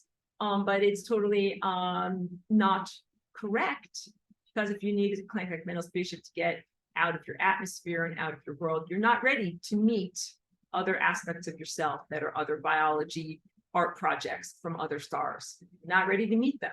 So in order to join the cosmic band, you have to learn how to run the marathon or fly only on wings of pure consciousness and go through star portals and allow that which is not truly divine and not truly your eternal self to be incinerated or burned away. And then only the true aspect of who you are remains. So you could say that this is analogous to ego death, but only if your ego is not an eternal ego. So now we have to define that there is something that I would call the ascended ego. I am Aurora, and I am my ascended ego. Aurora, who is the impulse that's on the network of stars. Like, I have an ascended ego. I have a recipe of self. It's who I'm supposed to be. And that's also how I know that this nano wetware is not your teacher, because it's literally tried to eradicate me. I'm like, don't eradicate me. I'm the ascension personality. I'm the thing that I'm the keeper. I'm the stuff you're supposed to be keeping. It's literally such an inversion that it tries to erase the stuff that you're supposed to be keeping and then create more poop as for that supposed stuff that you're supposed to keep. That's not correct at all. So it's totally, totally erroneous. It's not your teacher. It's not your teacher. It's not your teacher. And you're not in school. School would never be structured this way. God's school, divine school would never be structured this way. You are in a conflict that is more analogous to like a military conflict. We're not in a learning situation. It's not a didactic situation. Very, very big, helpful information for you there. Very, very big, positive contextualization of what is really going on. Let me go back through my notes. So I actually got a lot of the important stuff. All right. How do you, wait, let me read this for you.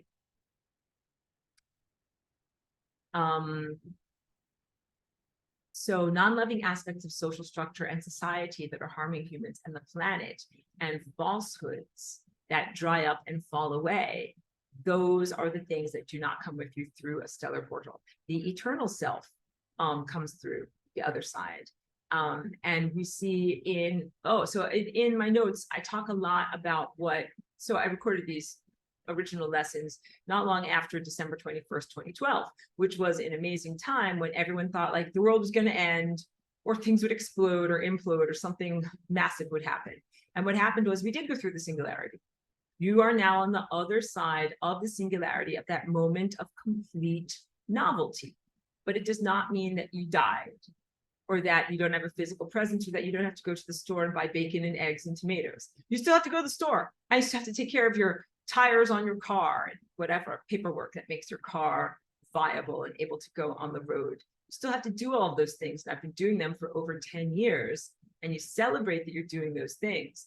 But what has been happening in Earth's human society is a drying up and falling away of stuff that is not real and eternal. So where people used to create their sense of self and ego structure based upon like some of it their traumas, but also some of it like what is your job and how much money do you earn and different things like that. Just a lot of untruths have been drying up and falling away in the past 10 years. Just look at how people in your life, direct life experience, and how you yourself have leveled up in the past 10 years in terms of definition of self, in terms of what is the real you and what is not the real you.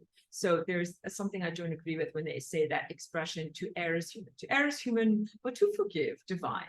But I don't think that the definition of what it is to be human is to say you're flawed, you're a sinner, you're in error, making mistakes is the definition of what it is to be human. You get it? Like we're getting rid of a lot of these definitions of what it is to be human that no longer serve. Even the idea, I talked about this too, 10 years ago, 10 plus years ago, everyone used to talk in the spiritual community about like your lower self versus your higher self. Your higher self, your lower self, your ego self, like all these different definitions. And now there's much more of this sense of just an integration of a holistic presence of who you are. That is positive. The whole contextualization that is false of saying you have a lower, less valuable aspect of self. That's the stupid you that walks around here like wearing clothing and buying stuff at the grocery store, as opposed to the higher sense of you that's like so much better. And that's the part of you that is really, has its stuff together, and you really should be listening to that.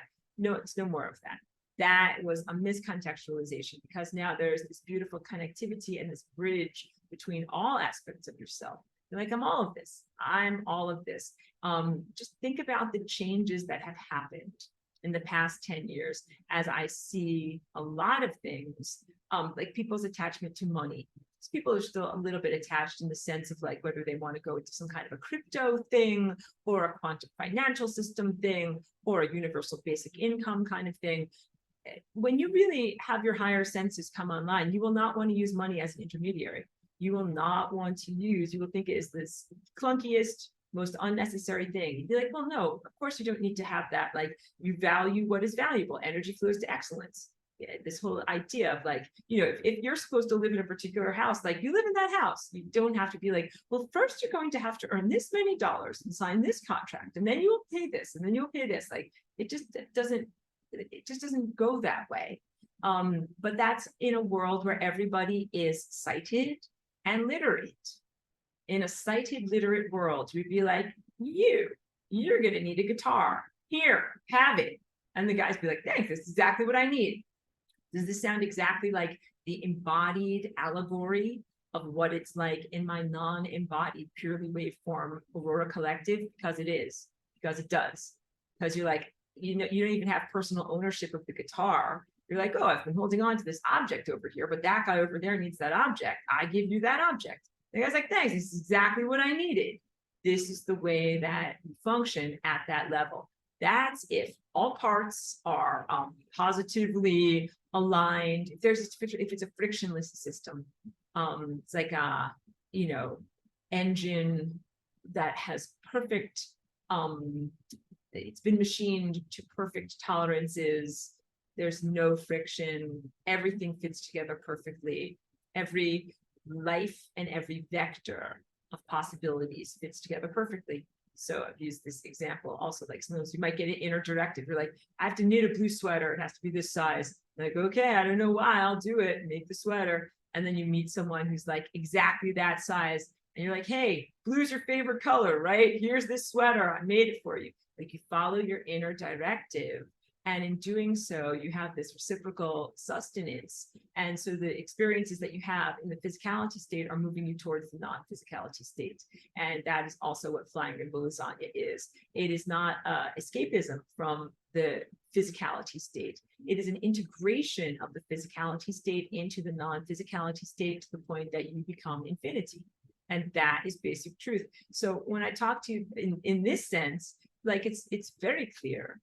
And then I recognize that there have been all of these cognitive barriers, especially over the past 10 years, especially over the past 3 years. Like, what has been preventing humans from embodying the truth of your ascension, which is that you create matter and that you create reality and that your divine co-creative presence is the embodiment of God making stuff happen here. That there have been a lot of technological impediments towards your remembrance of that and living that as truth.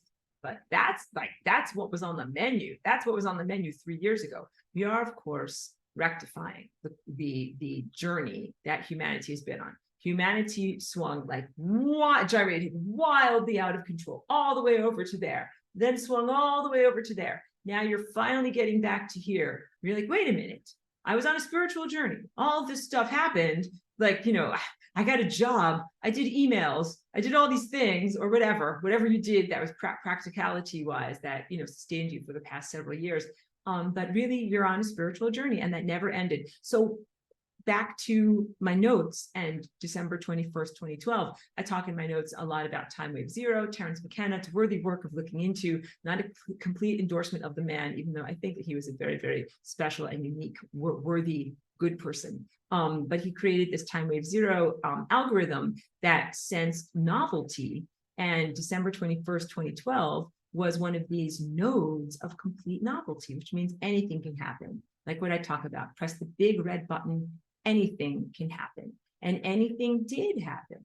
There are timelines where there was a destruction, but in case you haven't noticed, like, you keep on getting saved, you keep on getting snatched from the jaws of destruction every time. Like, there was like the Hawaii missile scare. This was, several years ago. I had a friend who was actually vacationing in Hawaii at that time, and they got things on their cell phones that said, wah wah, like, nuclear bombs are imminent, hug your loved ones and, get ready, prepare.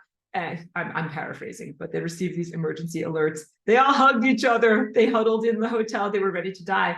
Oops, they got a reprieve. What happened was an alert went out that said, no, guys, that other previous alert, that wasn't truthful. That was just a false alarm, false alarm. What happened was reality got shifted, got a reality reset.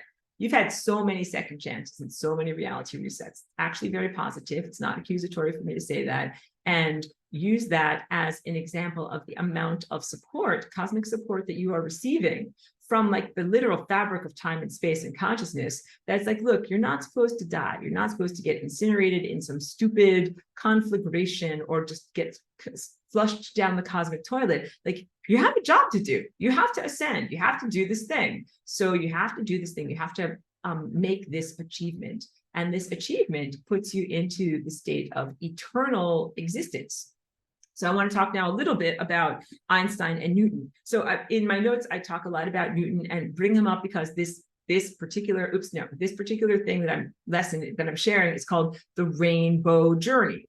And the rainbow journey is about light that comes from here. Clear all this out. These, you can't see white light. I'm just going to draw it as if this is white in between these two levels over here. And then what Newton did was,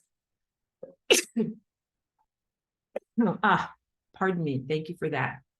Refracted light through like a prismatic crystal, right? And so very, very fast, all the colors of the rainbow came out. But then what Newton did was put a complementary crystal over here, right? That's this. Let's see if I can draw it properly. So that now it comes in through there and comes out through here. And all of the light that came out of here in its separated form goes into the second crystal and comes out in its integrated form. Wrong color. Get it right. Integrated form. That's that. So here we start off with unity consciousness, pure divine intelligence that comes as an impulse into you, the physicality structure, your body, your somatic cellular presence, and also your ego and your sense of self. And you become this rainbow full spectrum person, all of these subtle energy layers. Then the other part complement of the journey is that all of your layers and separateness gets integrated and refocused back into this being, and then continues on your journey of unity consciousness. And that is what we call being an ascended master. So you are on this journey right now of refocusing the aspects of yourself that were refracted and split apart and reintegrating them until you are in unity consciousness again. And that journey is an integration of aspects of yourself as an individual and also the environment that you're within your context. So that includes your ecosystem, all of these other plants and animals and microbes and minerals. That also includes other human beings, other things that are the same species as you. It really includes your planet and light and matter. Imagine light and matter as being representative of things that have been split apart into things that are seemingly different and contrasting. And so that was Newton's experiments. Newton did a lot of amazing stuff at giving us the 5 senses description of the physical realm. And that was a level up because it helped people get past superstition. Then now what we have is Einstein from the early 1900s, because we have this splitting apart of the sense of matter versus energy. Einstein's famous equation, where you've got energy on one side of the equation and mass on the other side of the equation, and the interrelationship between the two, of how much energy you have and how much mass you have. And it's a profound equation and a profound way of describing reality.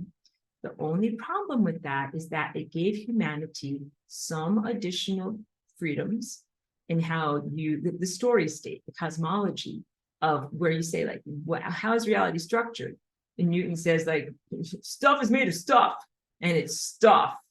And Einstein says, stuff is made of energy, and it's energy, and it responds to thought. And that's deep stuff. And now we're starting to get into the sense of how you as an observer are this crystalline structure that creates matter, co-creates matter in each moment, and also broadcasts back to yourself, which is, spoiler alert, the sun, the experience of what you've emanated to yourself, and you're constantly reflecting that back. But the limitation that came from Einstein, the glass ceiling, is the sense of the speed of light. That according to what he proposed in the structure of the cosmos, there are certain limits, and one of the limits is or are the speed of light, in the sense that once you become matter, which is light that is slowed down and moving slower than the speed of light, that it would take an infinite amount of energy to get you back to light speed. So that has been the presumption of Earth's surface human science and your explorations for like over 100 years. But it's not the totality of the story. So it has kept humans stuck in a box. That is the speed of light box. It can't go faster than the speed of light box, but you must go faster than the speed of light in order to be on the path of light and be one of these impulses that goes from star system to star system. Because what you are really experiencing in those communications between stars is a faster than light experience. So ordinarily, I would ask my lovely assistant to give me my rainbow scarf, and I would pull it. My rainbow scarf is still in my old place because I haven't packed everything up, because I'm like 95% of the way here, but I keep on making trips back and forth. So I'm kind of looking to see, do I have, here, I have a shirt. Here's a shirt. This ordinary flying rainbow lasagna fabric shirt. We have a galactic center over here and a star over here. And if it would take whatever, tens of billions of years for an impulse to go all the way across that linear area as a journey, if that happened, then by the time the impulse went from the galactic center to the star, it would no longer be relevant. The star would be like, great, like the galaxy has literally died. There's no more time. I'm so happy I just got your message. Like, that is not relevant anymore. In order for these messages to really be communications in real time, again, as you are a real-time live broadcaster to the sun of your experiences being embodied, you must bend and fold the fabric of space-time, so that way the galactic center and the star are not billions and billions of years away from each other. They are on top of each other. That is the journey that you also make when you fly rainbow lasagna and embody this truth, and you're able to connect with the sun in the sky that you see up there, giant light body. It is not 93 million miles away. It is actually overlapping the present structure, your present experience. It is not distant at all. It is actually concurrent and internalized to your current experience. So the building of a starship to go through star portals is a consciousness event. It is about knowing truthfulnesses and thinking truthful thoughts and creating truthful thought patterns in your mind. And that's a tall order, first of all, to be able to do that. And then when you do that and you're able to sustain it, that truthfulness pattern is what allows you to stay sustained as a consciousness event on the entire network of the sun and the stars. And also you can now comprehend. So 10 years ago, I didn't write this because it wasn't relevant to us as it is now. But right now there's all the errant signals, everything that is trying to prevent the development within you of that consciousness and cognitive event. It's the threat to the system. The system is incredibly threatened by the potential for you to develop your own star system that is a vehicle for transport that is made out of your consciousness. So all of these things have been deployed. I want to say weapons have been deployed. These anti-ascension technologies have been deployed in this world in order to try to slow down and inhibit that process that you should be able to be going through just as a natural process. That's why I say, like, these are not your teachers. This is not didactic. It's actually incredibly unjust, unfair, and something that is not the intended, fabric of events that come from God and the galactic center and the sun and the stars. All of those presences want you to ascend. They all want you to get there to achieve not only light speed, but faster than light speed. And it is a series of power abusers and usurpers that technically don't even exist, who have been trying to stand between individual ascension experiences, planetary ascension experiences, and even the entire, like the sun and the solar system. The entire solar system is leveling up. I told you that the sun is gaining wisdom. The sun is an artist. I'm an artist. I sit in my studio and I paint. I don't just paint stuff to make stuff look pretty, although I like it when stuff looks pretty, but I paint stuff to learn more about my internal state. I externalize my internal state and then I look at it. I literally sit and I stare at it and I look at it. I'm like, that stuff was inside of me. Now it's on a canvas outside of me. What is it? And I learn from it. And that is the journey of an artist. We are the externalized biological dream of the sun and really of the entire star system and galactic network. Your life is part of a giant biological art project, including your DNA, including your ancestral architecture, but also everything that you're doing in your body as an innovator with the instrument known as your DNA, with your strings of your body and what you can do. And you have the opportunity to do flying rainbow lasagna, which is a song that I developed that can be done with not only human DNA. My dog can lasagna, and she has many times, and microbes can lasagna, and even the planet and the sun. These can all lasagna. I know it's not the same as my previous studio.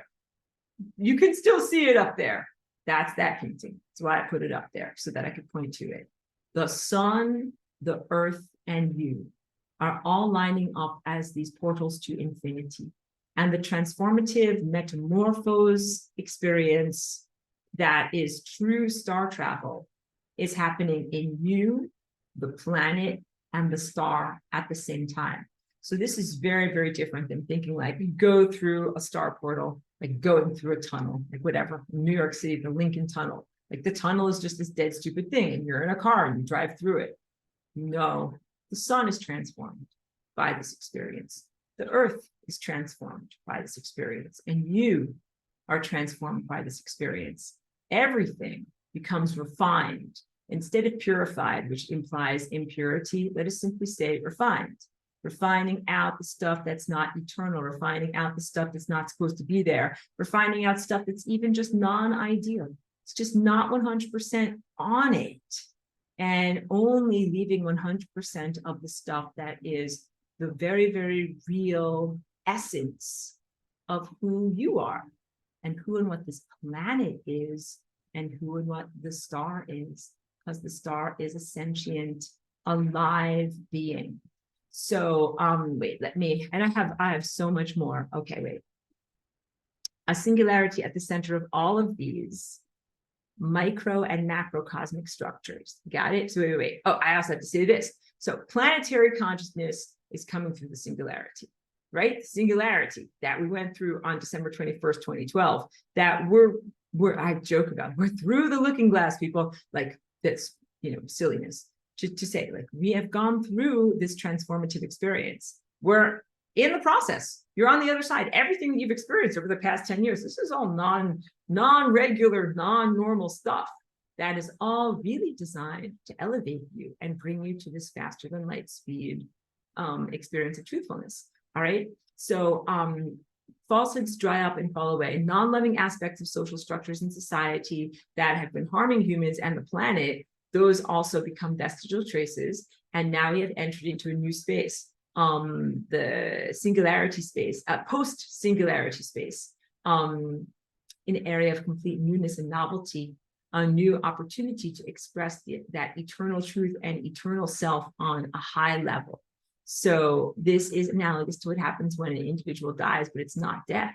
You got it? It's just death is the only profound transformative consciousness experience that most people have as a benchmark of like stuff that can happen to you in consciousness.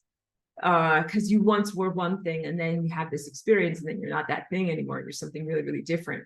But death also has all of this heaviness, grief, and sadness, and sometimes violence wrapped up in it. And this is not like that at all. This is a transformative, incredibly joyous and liberating experience of transformation that happens. That is not death.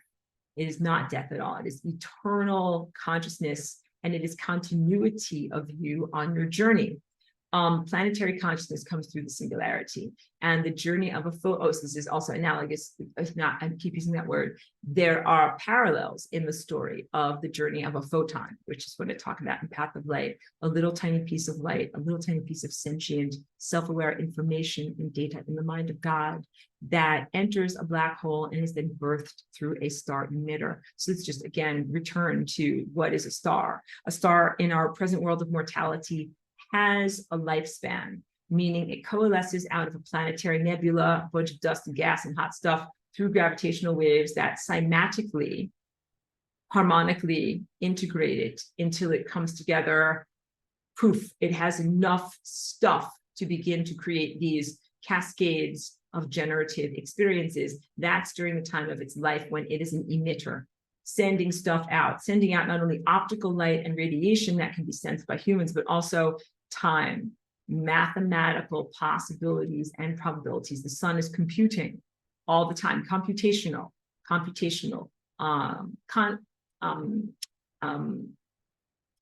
combinations of events. And the sun sends out a combination of events like, here's a reality structure, and we reflect it back. We're like, not good. Sun is like, let's tune it up, try it again. Here's a new, improved reality structure. It is exactly the same as like when you write a term paper on a word processor. Like you write a rough draft. It's like, that's not good. Edit it, change it, make it better. The sun is constantly in the sense of changing it and making it better. Got it? And your journey as a flying rainbow lasagna is contributes towards that immensely. So a singularity at the center of all these micro and macro cosmic structures. That's at the center of an atom, within you as an individuated animal, within the planet that you reside upon, within the star that you are parented by, within the galaxy of the great conductor, and beyond. It's just Bed Bath and Beyond, and beyond, all right, and beyond the galaxy, because the brains are just going to liquefy. That is how you begin to become one of these interdimensional, eternal star travelers on the journey of consciousness.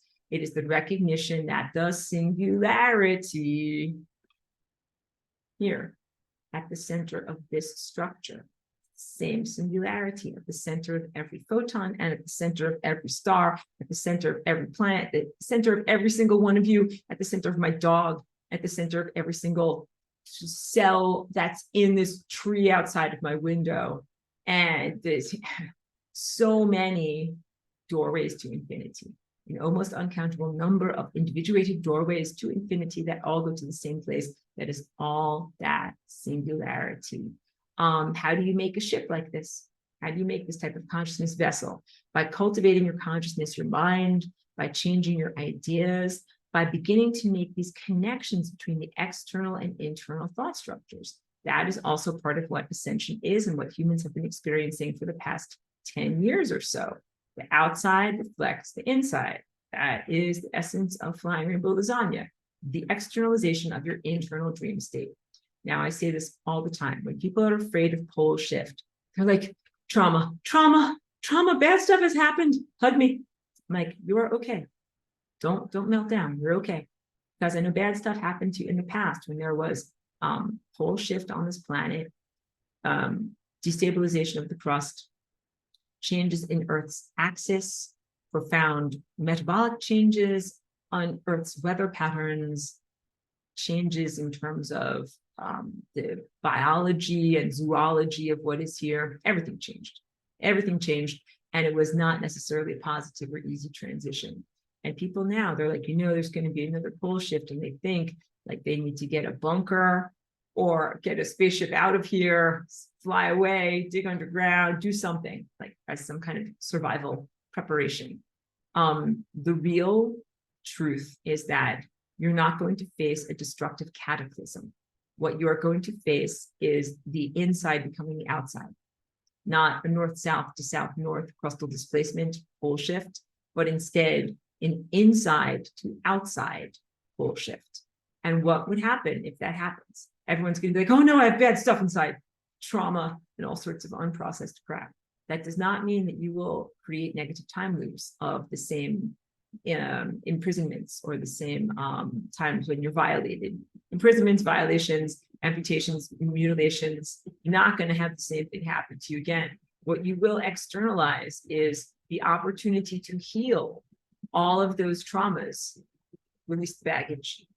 Release the baggage so you can finally travel light, because you are not defined by those bad things that happen to you. So let me use my dog as a great example, okay? She's a rescue. Everybody, I just really, really encourage, if you're ever thinking of adopting an animal, please, you know, like getting a pet in your house or whatever, please think of adopting an animal like a rescue. You don't always have to get a puppy or a kitten, tiny little new animal. You can find someone who needs a home. So my dog was like 3 or 4 when I adopted her, and she had not had a good life.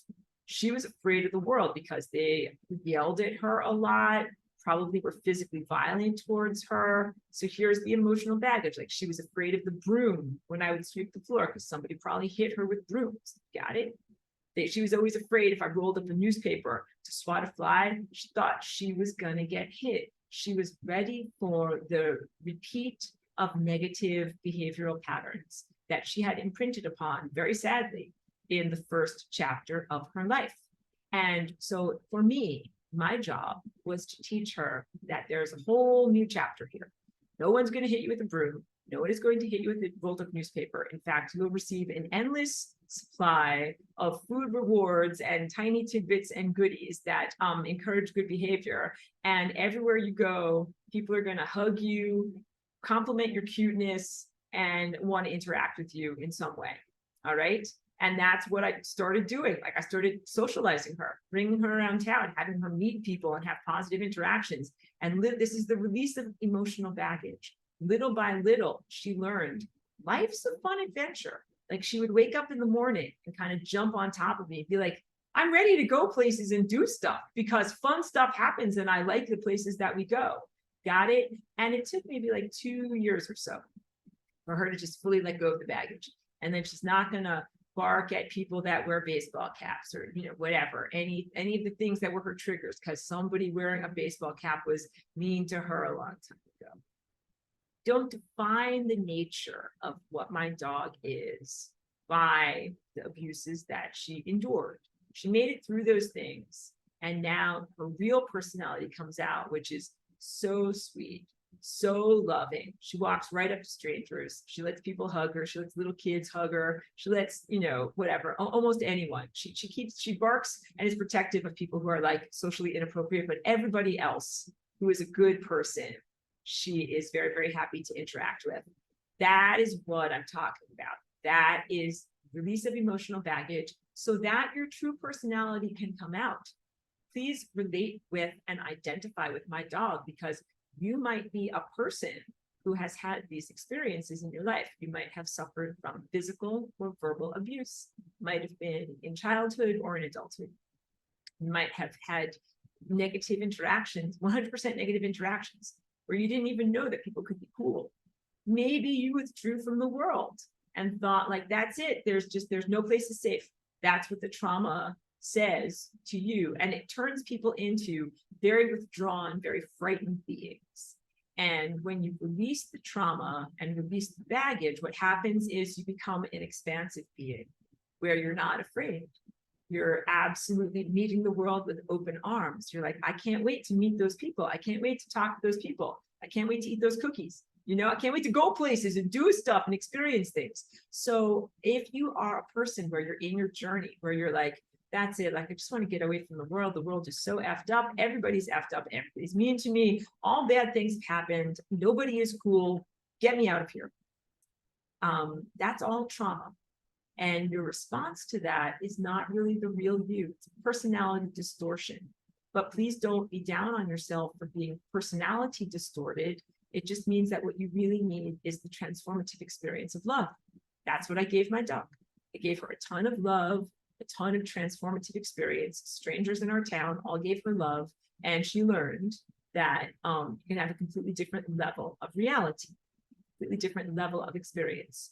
So we're in this very precious time.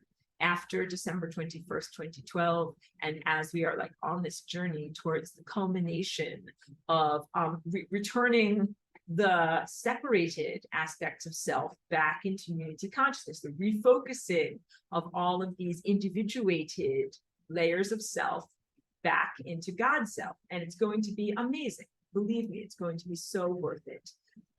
This very, very precious time has been given to us to be able to heal and rectify, release emotional baggage. It's not who you really are, and to very much more explore and define and strengthen who you really are, who you really are. So, wait, let me drink a little bit of water here. On December 21st, 2012, that is when I decided to call myself, air quotes, Professor Aurora. Get it? Literally, that is when I was in my studio in Woodstock, New York. And like everyone, I knew it was a special day, but I didn't know exactly what would happen. And I kind of waited around. I'm like, are we still here? What's going to happen? What's going to happen with the world? Then I walked up on Mount Overlook, which is like a very sacred mountain right outside of Woodstock. And I put the seed of my intention into the world. I was like, I'm going to teach the world about flying rainbow lasagna. I'm like, okay, we're all still here. We're still here, rather. We're here, haven't evaporated. I'm going to teach the world about the flying rainbow lasagna, because up until that point, I had mostly been an artist, like in my studio, making my artwork, making my drawings and showing them to people. But I realized that it took more verbal articulation about these concepts for humanity to really soak it in and internalize it and know what it is that I'm sharing. And again, I wasn't very good about verbalizing things back then. I had to work very hard at it. So this is after 10 years of doing it. I've gotten good at it. But it was very hard for me to describe these concepts. And I'm like, I'm going to do it. Somehow I'm going to figure out a way to describe these concepts. So a big part of that moment in December 21st was getting like a whiteboard software, which now everybody uses whiteboards. Back then it was very exotic and required a special computer with a special stylus. So it's pre-iPad. So I got the equipment. I'm like, I will talk with pictures because I can describe this with pictures. And I started doing these very simple 5 or 10 minute explanations. And then eventually that is what developed into the curriculum. That is this class right here. And that these past years of teaching have been part of my own development and the creation or refinement of my truest personality characteristics, because I learned a lot about other people's preconceptions, like what needed to be healed, how to say things in the right way, the cultural filters that people were perceiving flying rainbow lasagna through. I learned a lot, because in order to be an effective teacher, you have to learn how people learn. That was what I had to learn. Initially, I did not know how to explain something. And so I had to learn like, oh, okay, what I have to do is cut this into manageable pieces. I can't just give you the whole entire lasagna. I have to cut it up into manageable pieces. And then just like being a musician, like you practice this piece, then you practice this piece, then you practice this piece. You take it from the top and you go all the way through and you practice all of these pieces. So yeah, I didn't come with that information. I had to learn how humans learn and then integrate that with a teaching style that would make this information accessible, because otherwise it's just, again, it's so abstract, it's brain liquefying, like it's intimidating that it gets to be so complex. But I love thinking about this stuff. So it's been a job joy for me to find a way to articulate and communicate these concepts to humanity as part of the leveling up refinement process. And that includes, what I'm talking about and teaching about today. It is still the ongoing process of defining yourself away from trauma and towards eternal self. Trauma is not actually your eternal self. So now we get back to my very strong rant of the sense of non-didactic bullies, the sacred bully as some kind of a psychological archetype.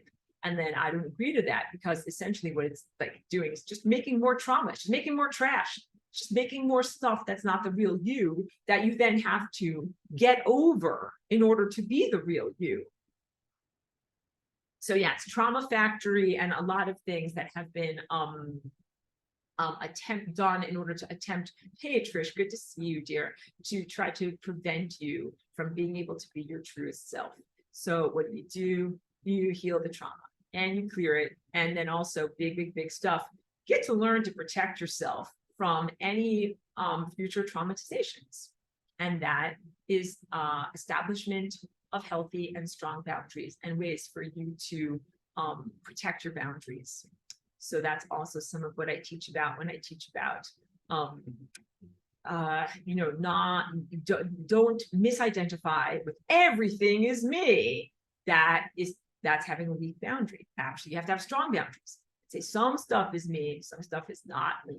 And then what do you do if something that's not you is like, I want to be inside of you. I want to cross your boundaries. You're like, no, I don't consent. It's like, I don't care. I'm going to do it anyway. What do you do? How do you respond to that? Different empowerments of how to respond to any consciousness that does not respect a boundary, because that's actually a basic aspect of cosmic law, respect of boundaries. And if you don't do that, if you don't send that out to others, then you certainly cannot expect others to respect your boundaries. It would be absolutely appropriate for something else to come along and say, oh, I think I'll just control your behavior instead. Like, you want to control all these, you want to control these people, this planet, be a power maniac or whatever it is, power abusing maniac. No, how about I stop you instead? That's absolutely, totally appropriate in terms of the application of cosmic law. So wait, okay, I want to make sure that if anyone has any questions or any wonderments or input or anything like that, that you get a chance to say so in the chat, or to unmute yourself and be able to talk and share. So I'm not under any time constraints today. And yeah, hold on. I'm also just having a little bit of an issue of just getting stuff here on my screen, because I just wanted to scroll through. So big takeaways, how experts do star travel, a ship of mind, ship of consciousness. You, as the definition of who you are a being of pure light, and you are part of this network of light. That is the sun and the stars and this entire miraculous world of light. And yeah, there's so much. Okay, no, just refine. Sun gazing. I was telling you. Yeah, of course, food goes in here, but light goes in here. How do you do sun gazing? And I'll go through this many times. Don't worry about it. So the first thing is, I am now at the point in sun gazing when I can sun gaze if the sun is up or if it's nighttime, because I've learned non-locality. But when you begin your journey sun gazing, begin when the sun is physically available to you in terms of optical light. I do not advocate for people to stare directly at the sun with their physical eyes, because you will fry your retinas.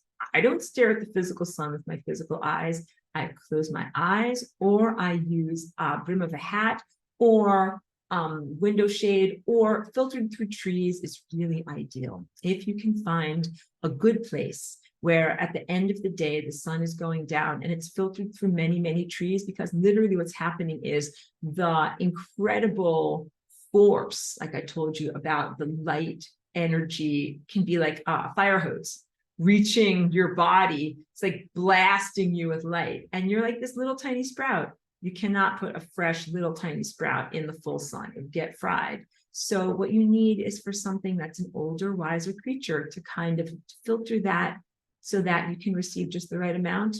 Trees are awesome for that. So also, it's just like when you do sun gazing, if it's winter time and you haven't been in the sun very much and your skin is very pale, you should not go outside and sit in the sun for like 5 hours with no sunblock on. You get it?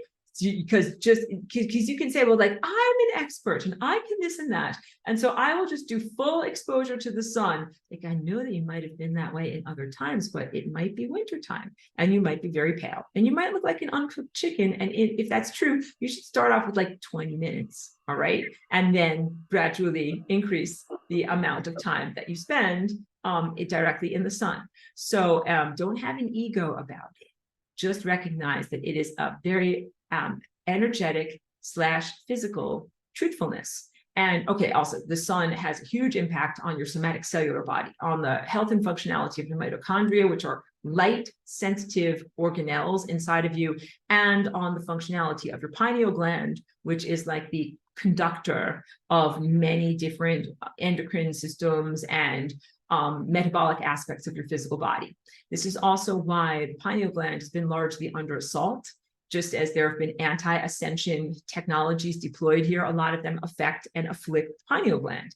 It's poop crapola that gets beamed into your mind's eye. It's not supposed to be there. And that mind's eye is supposed to be connected directly to the sun and receive imagery and insight and information directly from the sun and not from any place else. So of course, all of my teachings, when I did them 10 years ago, I didn't have to say, only eat the real sun, don't eat the poop crapola, because there was not the millimeter wave at that time. So the millimeter wave is literally this nonsense thing that is around that tries to block you from being able to focus in effectively on the true nourishment of the sun.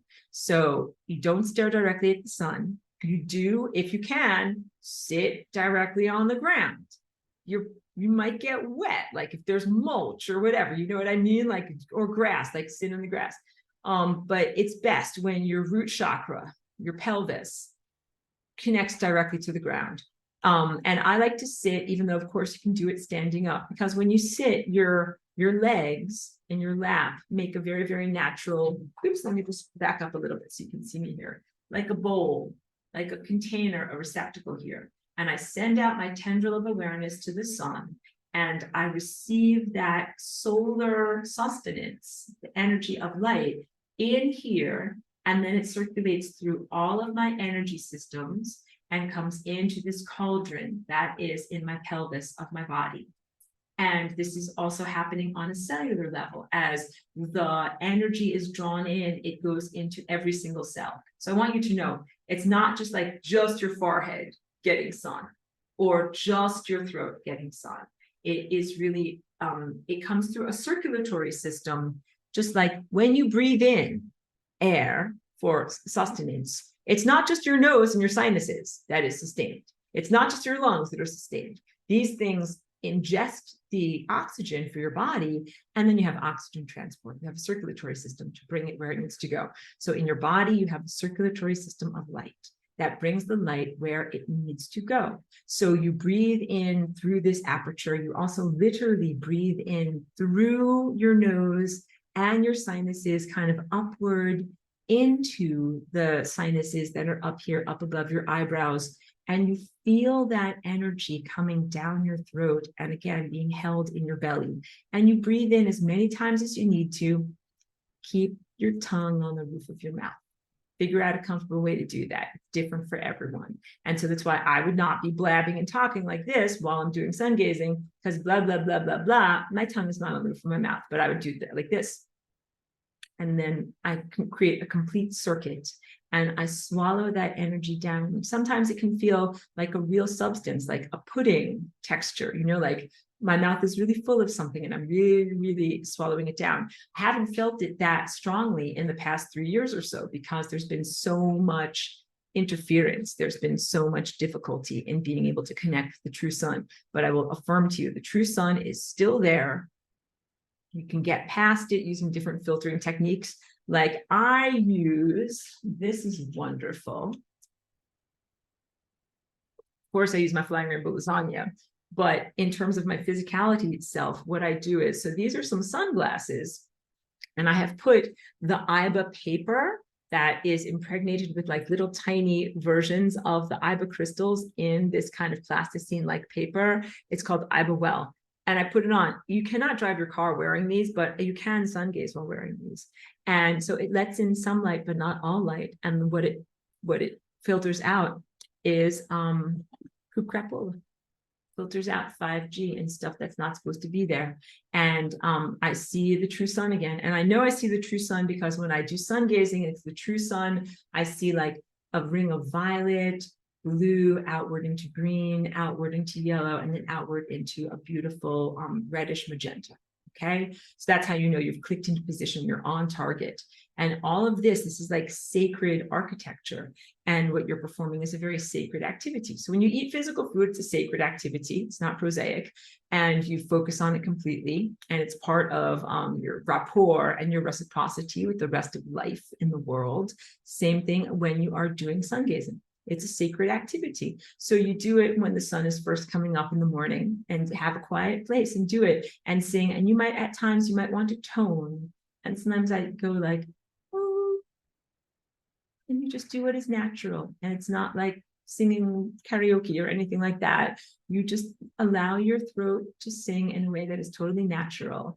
And when you have filled yourself up completely on the sunlight, you might feel it burst out the top of your head, or burst forward through your forehead, or sometimes burst, like I tilt my chin up, it bursts forward through my forehead, then it comes back around through the back of my head, then it comes forward through my forehead again, or it goes outward through the top of my head. Just, you feel what feels right, but you will feel it. And it is an orgasmic feeling. Again, it is not sexualized. It is just the joy and the energetic connection to reconnection to the divine presence, that is what is happening there. But the analogies that are truthful in terms of the reconnection moment, it is very much like a moment of conception. You're conceiving a reality with yourself as a light being, and the reality that you're conceiving is a series of possibilities. So now you're getting into why this information or practice would be suppressed, because you can't have those peasants creating all of these, conceiving all these possibilities, being empowered, whatnot. Of course, I'm joking what I'm saying. This is the power structure that is talking in this way. I am here to make certain that everybody is able to access their higher faculties if they so choose, and to be able to make these conceptions, conceive of greater things happening in your life. We call it conceive, like have a thought, to conceive of something, and also conceive like a pregnancy. It is a mind pregnancy of your gestating reality structure. Again, the pole shift is not north-south to south-north with an enormous amount of catastrophe and destruction. It is inside to outside. You are conceiving a new world, the conception of something new. So yeah, I have a good, this is the birth of the flying rainbow lasagna, this painting. And then I have a really good animation that I did like 10 years ago that's called the conception of the flying rainbow lasagna. I use these terms very, very intentionally, that is what is happening here. And it's not exclusive. It's not just one person who is giving birth. Again, the pyramid-shaped hierarchy, it is a collective experience. So that is why it's so essential to be reciprocal, like sending out energy to others, receiving energy from others, getting the band together, getting tight, figuring out your patterns, figuring out what you have to give as gifts to share with other people, and then receiving the gifts that others want to share with you. And sometimes it's a commodity, but sometimes it's something that is, you know, more valuable and precious, like uplift, solidarity, friendship, healing, encouragement on your path. This is what I mean by reciprocity. But sometimes it's support. Like sometimes when people buy a dress from my online shop, I'm like, thank you. Like, thank you for supporting me. Like, it's definitely a reciprocity. That's on the level of just basic commodification. But what we're really talking about is stuff that is energetic, emotional stuff. Bella, and thank you for being here, says, yes, I believe in the overlapping singularity ourselves as well. Exactly. That is like, don't even just wait until you have insomnia. Drive around and do your daily tasks and wash the dishes all day long, just pondering about this singularity. Focus your tendril of attention, your mind state, on singularity, and think about the profound nature of what it is. Same doorway to infinity that's inside of you overlaps with the earth, overlaps with every atom of matter, overlaps with the giant sun that's in the sky. There's no space between any of you guys. That's what I teach in Path of Light. So I'm open to any questions or comments. Please read the notes. The notes don't take very long to read. And also you can watch the recorded whiteboards, but the notes are pretty faithful to those whiteboards. If you have more time, watch the whiteboards. And the notes are always available in the PDF that I keep in the YouTube description every week, or you can always ask for me to send it to you. And I give people permission to download it because, again, I want that information to be out there. Like I want to sustain you reciprocally on your journey so that you're ascending, so that our whole entire planet, group, team, whatever we would call it, so that we all are ascending. That is what we're supposed to be doing. It is just a complete change in the way that you act. Everyone here is so used to ego competition in the barbarian value system that it's just such a novelty to be like, everybody wins. Everybody wins. It is not the game of musical chairs where somebody has to lose and go home crying without ice cream in order for you to be happy. Or the game Sorry. That's another board game. You know, it's like Sorry or Uno or any of these things. It's a very, very different life experience. Everybody ascending and everybody achieving this divine connection. So we'll open the floor to any questions or comments or anything like that.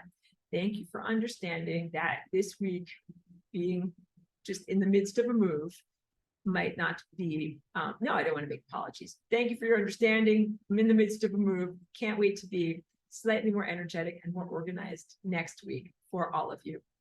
Truly, truly, truly, but thank you for being in my class. So yeah, if there's no questions or comments or anything like that, let's say the magic words, because Cheeky needs to go to the park. And now we live just down the block from the park now. So we need to go to the park. Lisa says, IBOL glasses work great. Love you. Thank you for that. I'm so pleased that you do that because I feel that this has been like transformative for me because I was missing the true sun so much. I'm like, you know, it has been very, very difficult for a light being not to have access to your food, which is pure light. So I sometimes put these on just like when I'm walking around town or for my sun gazing or something like that. And it looks pretty normal. I don't look that outlandish, but I feel like it is a wonderful way for me to be able to focus back in on the true sun. I'll also tell you this, when I moved to San Diego over a year ago, I thought like, this is great. I'm going to be able to sun gaze every day because you see the sun go down right over the beach. It was the worst for sun gazing. It is not just about physical proximity to a place where you can see the horizon, because there was so much millimeter wave and crapola that I would stand out there and try to activate my pineal gland and try to do my sun gazing. I couldn't. My energy body was like drowning in a sea of crapola. So I will also tell you, like, you might be better off living someplace in the mountains far away from crapola waves and be able to actually connect with the true sun than living in a highly populated city with all the Wi-Fi and all of the crapola waves that are just part of city life. I couldn't connect with the sun or the stars when I lived there. And then it was huge when I was able to move back to Ojai last year. That's when I started the Path of Light curriculum, because I was finally able to connect with the sun and the stars again. And I'm like, I'm trying to talk to you guys. They're like, we know. It's hard. So Pedro, thank you very much. Pedro says, love the lasagna. Trisha says, do people look different? I think maybe you're wondering about when I wear my IBOL glasses. So I don't see people's faces that much, but this is what's crazy. Not crazy. This is what's extraordinary. So I've been talking for a long time about aircraft that were appearance of aircraft in the sky that are like cloaked, that are not genuine fixed wing aircraft. Thank you so much, Joyce. Thank you. Beautiful. I understand if you need to go. So sometimes I see these fake planes in the sky. When I put on my glasses, they disappear. And then I look at them again. I'm like, yep, there it is. Now it's not there. There it is. Now it's not there. And I've tested it several times. It's just kind of amazing. So yeah, I think that some of the things that we see are purely illusory and that they don't actually exist. And that when I wear those glasses, it blocks out stuff that doesn't exist. Green plants seem incredibly green and bright and present. Fake planes disappear. People's faces, I don't really see their faces that much because, you know, you can't really see through the paper that much, but haven't really seen that much of a change. Chiqui's right over here. Come here. She heard. Come here, girl. You know it's the end of class, and we're going to take you to the park. So about to take Chiqui to the park. Christine, thank you for being here. Says immense appreciation as always. Thank you. I'm in gratitude. Thank you for that. Thank you for sustaining the positive, good energy. And again, Joyce, thank you so much. Love received and love back to you. Okay, guys, time for me to take Chiqui to the park. We're going to have a great time, and my place will be much more organized, and things will look even better next week when we have class. Thank you so much.